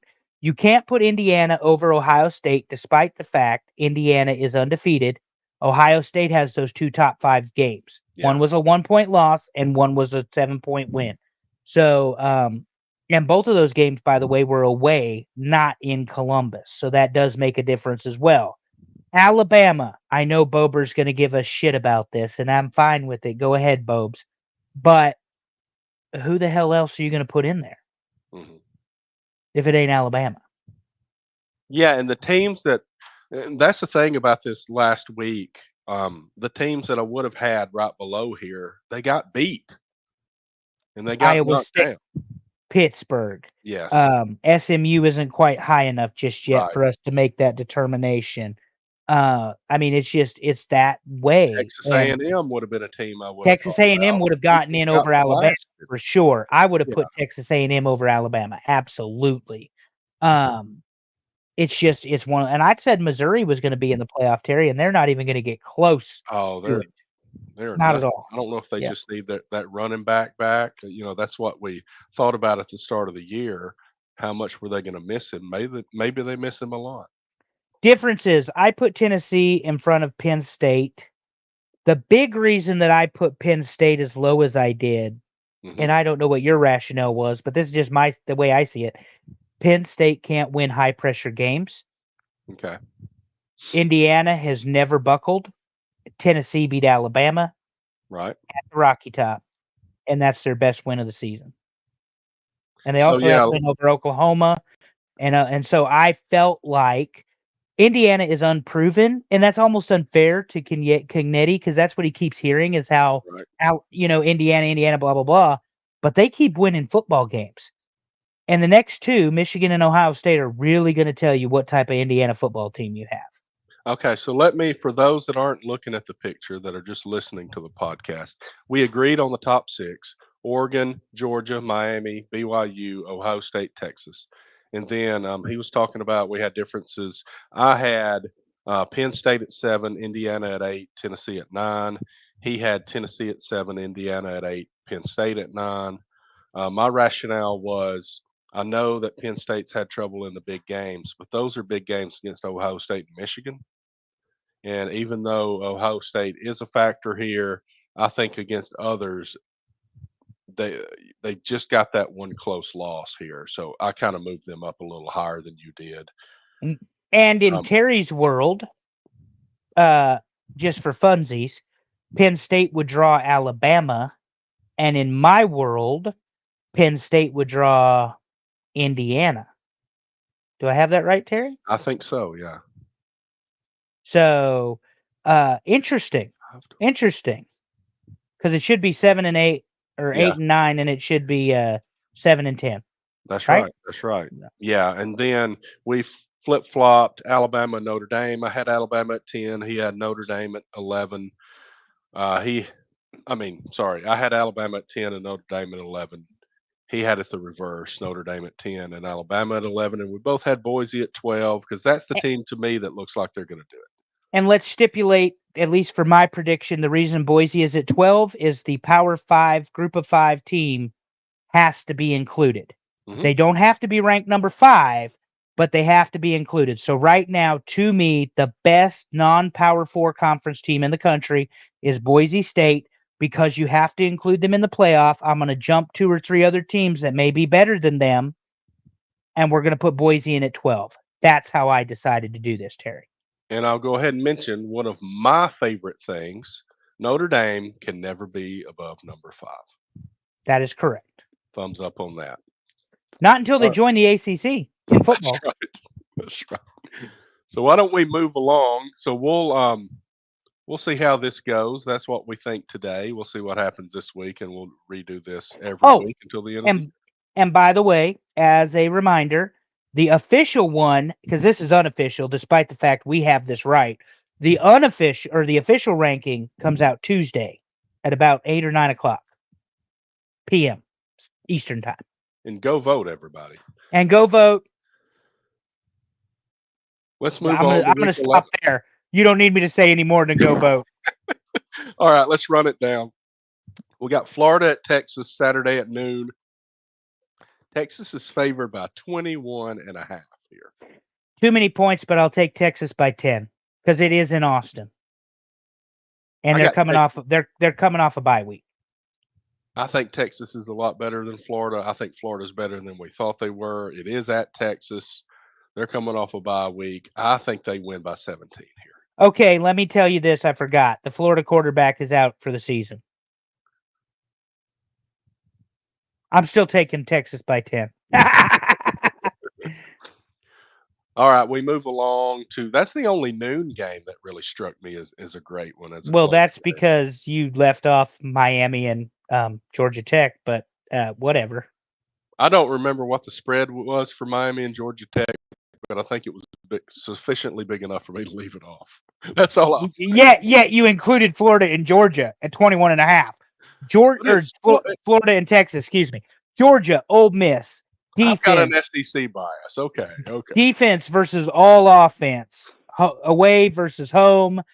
As much as I said I thought this was Lane Kiffin's year, he has proven to me it is not. Kirby's defense is firing on all cylinders, and I'm going to take the Dogs, and I'm going to take them by 14. They're going to make Lane Kiffin make mistakes, Terry, and he's going to have to drop back and pass. And that's when Georgia's Bulldog defense gets after people, is when they make you one-dimensional. I think this is going to go toward the end. I think this might be Lane's best opportunity to knock off one of the big teams, but I don't think he's going to do it. I think Georgia by a touchdown here. All right, you're up first. Clemson, Virginia Tech, Blacksburg, 3:30, 6.5-point. Clemson is the favorite after taking that loss to Louisville at home. I think Clemson's going to be pissed off and fired up, and they're going to go in there, and they're favored by 6.5. I think I got them by 13. Virginia Tech is the team that should have given Miami the first loss. That replay in the end zone, there was no undisputable video evidence that was not a touchdown.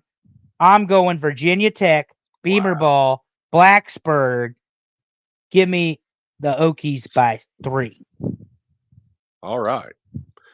We got Iowa State. We have to disagree. Otherwise, this is no fun. Exactly. We got Iowa State coming off their first loss, going to Kansas, who came into the season ranked in the top 25 of the AP poll and has just completely fallen apart all year. Iowa State is favored by 3 on the road. How do they react to their first loss? I think Iowa State goes and wins by 10. Yeah. Bober, it's on the list right next to Morgantown as to games Terry and I are going to go see together. He said Blacksburg is an awesome place to watch a game for those listening to the audio. Yeah. Iowa State got beat by a point by Texas Tech. They didn't defend the house. But I think they bounce back. I think they've got a really good football team, far better than Kansas has. And Lawrence isn't a destination for stadiums making a difference in terms of football. So I'm going with Iowa State, and I'll take the Cyclones by 13. All right. Then we go to Nashville, and we've got South Carolina visiting Vanderbilt, and this is a tough one. Now, South and I was Carolina going to say, favored by 3.5. this is one that makes sense to be on this list Yeah. because you got the Gamecocks that are surging, and you got Vandy that's played with everybody, with the Except Georgia exception of State. Georgia State. Yeah, they shouldn't, they look like Vanderbilt against Georgia State. They don't look like Vanderbilt right now against anybody. This one's at Vandy, Yeah, and that makes this hard. it does. But after the way South Carolina handled A&M, I can't bet against South Carolina, so I'm going to take the Cox, and I'm going to go by 10 against Vandy. Despite Vandy's great season, it's no disrespect to Vandy, but South Carolina almost beat Alabama. They did drum roll Oklahoma, and then they rolled A&M, the lead in the league. I cannot bet against the Gamecocks in this one. I'm taking South Carolina. I'll take them by 10. I think South Carolina's got a pretty good defense, and I think they can look to see what Auburn did. They did pretty well on defense against Vanderbilt. And I think it's going to be a little closer than you thought. I think it's more of a 4-point game, but I think Vanderbilt's not going to run the ball all over South Carolina. They're not going to pass it around. The defense is going to hold them pretty well, and South Carolina is going to get enough points to win. So 4 points. 4 points.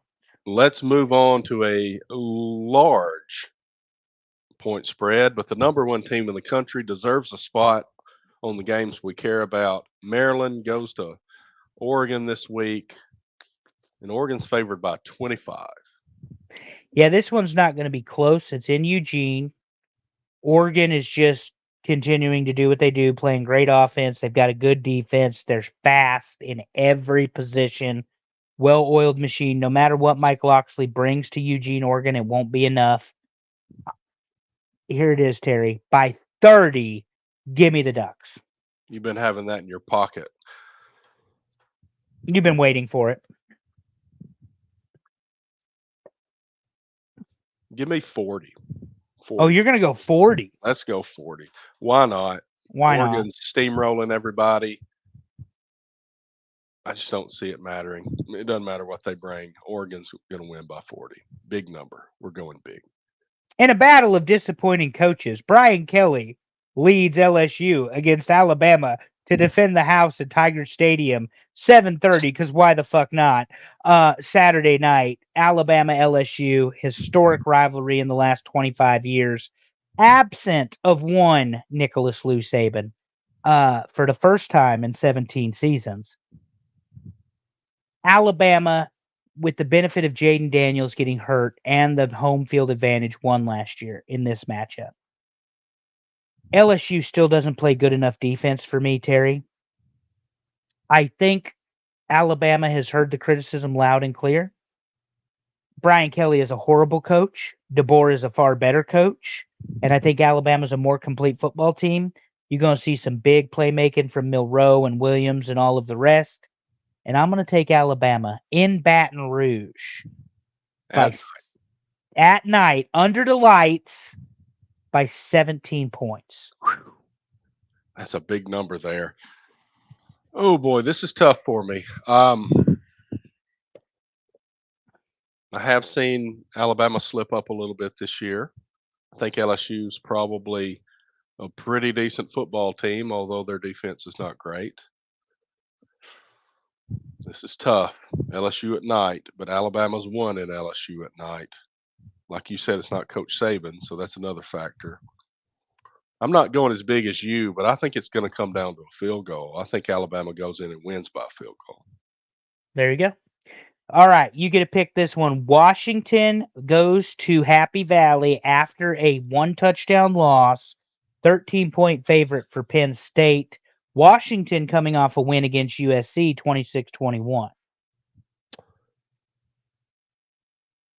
I think Washington exposed USC, so that was more telling of USC than it was Washington. I think Washington's still not that great this year, And I think Penn State's ready to rebound, and they're going to win this by 20.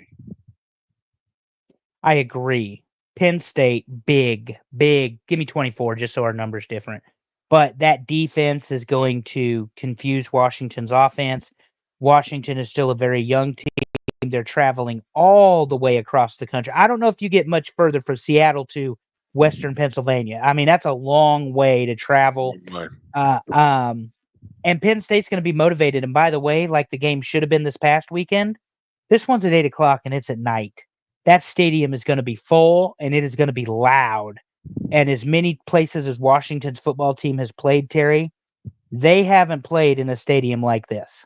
That's right. So, and I know I get it. They played Michigan, but they have not played at night under the lights with what Penn State's going to do. It could be a whiteout for all that matters. And for those of you that have never seen that, really cool visual when 111,000 people are in solid white, whether you like Penn State or you don't. So give me Penn State. I'll take them by 24. I know the spread's only 13. It's no disrespect to Washington, but Penn State knows quality wins, quality of wins, and style points now matter when you're trying to hedge your position as to what spot you're going to get in the top 12. All right, let's move on to the ACC, and we've got Virginia at Pittsburgh. Pittsburgh coming off a loss to SMU, favored by 7 at home against Virginia. I don't think that's enough. I think it's going to be more like 20. Pittsburgh failed to execute this past weekend. SMU exposed them, took advantage of the spots. As Bober had indicated earlier, the offensive line was not good. I just don't think Virginia is a good enough football team to beat Pittsburgh, particularly coming off a loss. I'll take Pitt by conservative this time. Let's go by 12. Probably be a lot more than that, but I see Pitt coming back pretty hard. And they have to, if they have any playoff chances at all, ACC title chances at all, they got to win out. And that's a tall order because I believe they've got Clemson coming to town. So, last but not least, a battle of the Mormons. The Utah Utes invite Brigham Young University. Undefeated. Top 10. Brigham Young. Late at night. Late at night. Well, I'm going to bed, but I'll put it on record or something. 10:15 Eastern time, Terry. Mm-hmm. And we've already had our fallback. You know, it's dark at 5:40 this afternoon. I'm disgusted by that, but whatever. We can get in a big time discussion at some point. You know, we will. We will. We need to quit with the time, but whatever. I still like Utah. I like their defense. I like their coach, and I like the fact they're at home. BYU's favored by 4.5. I'm going to flip that, and I'll take Utah by 6. Wow. I think the number's about right. I know it's on the road. I think BYU's for real. I'm going to take them by 4. Here we go. Pick 'em, pick 'em, pick 'em. Speaking of pick 'em, do we have something like a pick 'em going on, Terry? We do, and I'm dominating. I'm sitting at the top of it, 58-41. Rakija Brown, who I don't know if this person watches the show or listens to the show or not. Maybe they just put their picks in our contest here, but then Al's dad is in third place, 53-36. George, you need to make your picks, bud. You would be winning this thing if you did. Yeah. Well, degenerate gamblers, as he jokingly called George and the family. And Bober's right there in the 4th spot again. They got him all handicapped. He knows all the games. Like, we should bring him on to handicap these shows. No, Bober, you're not. You are not in third place, Bober. You are not.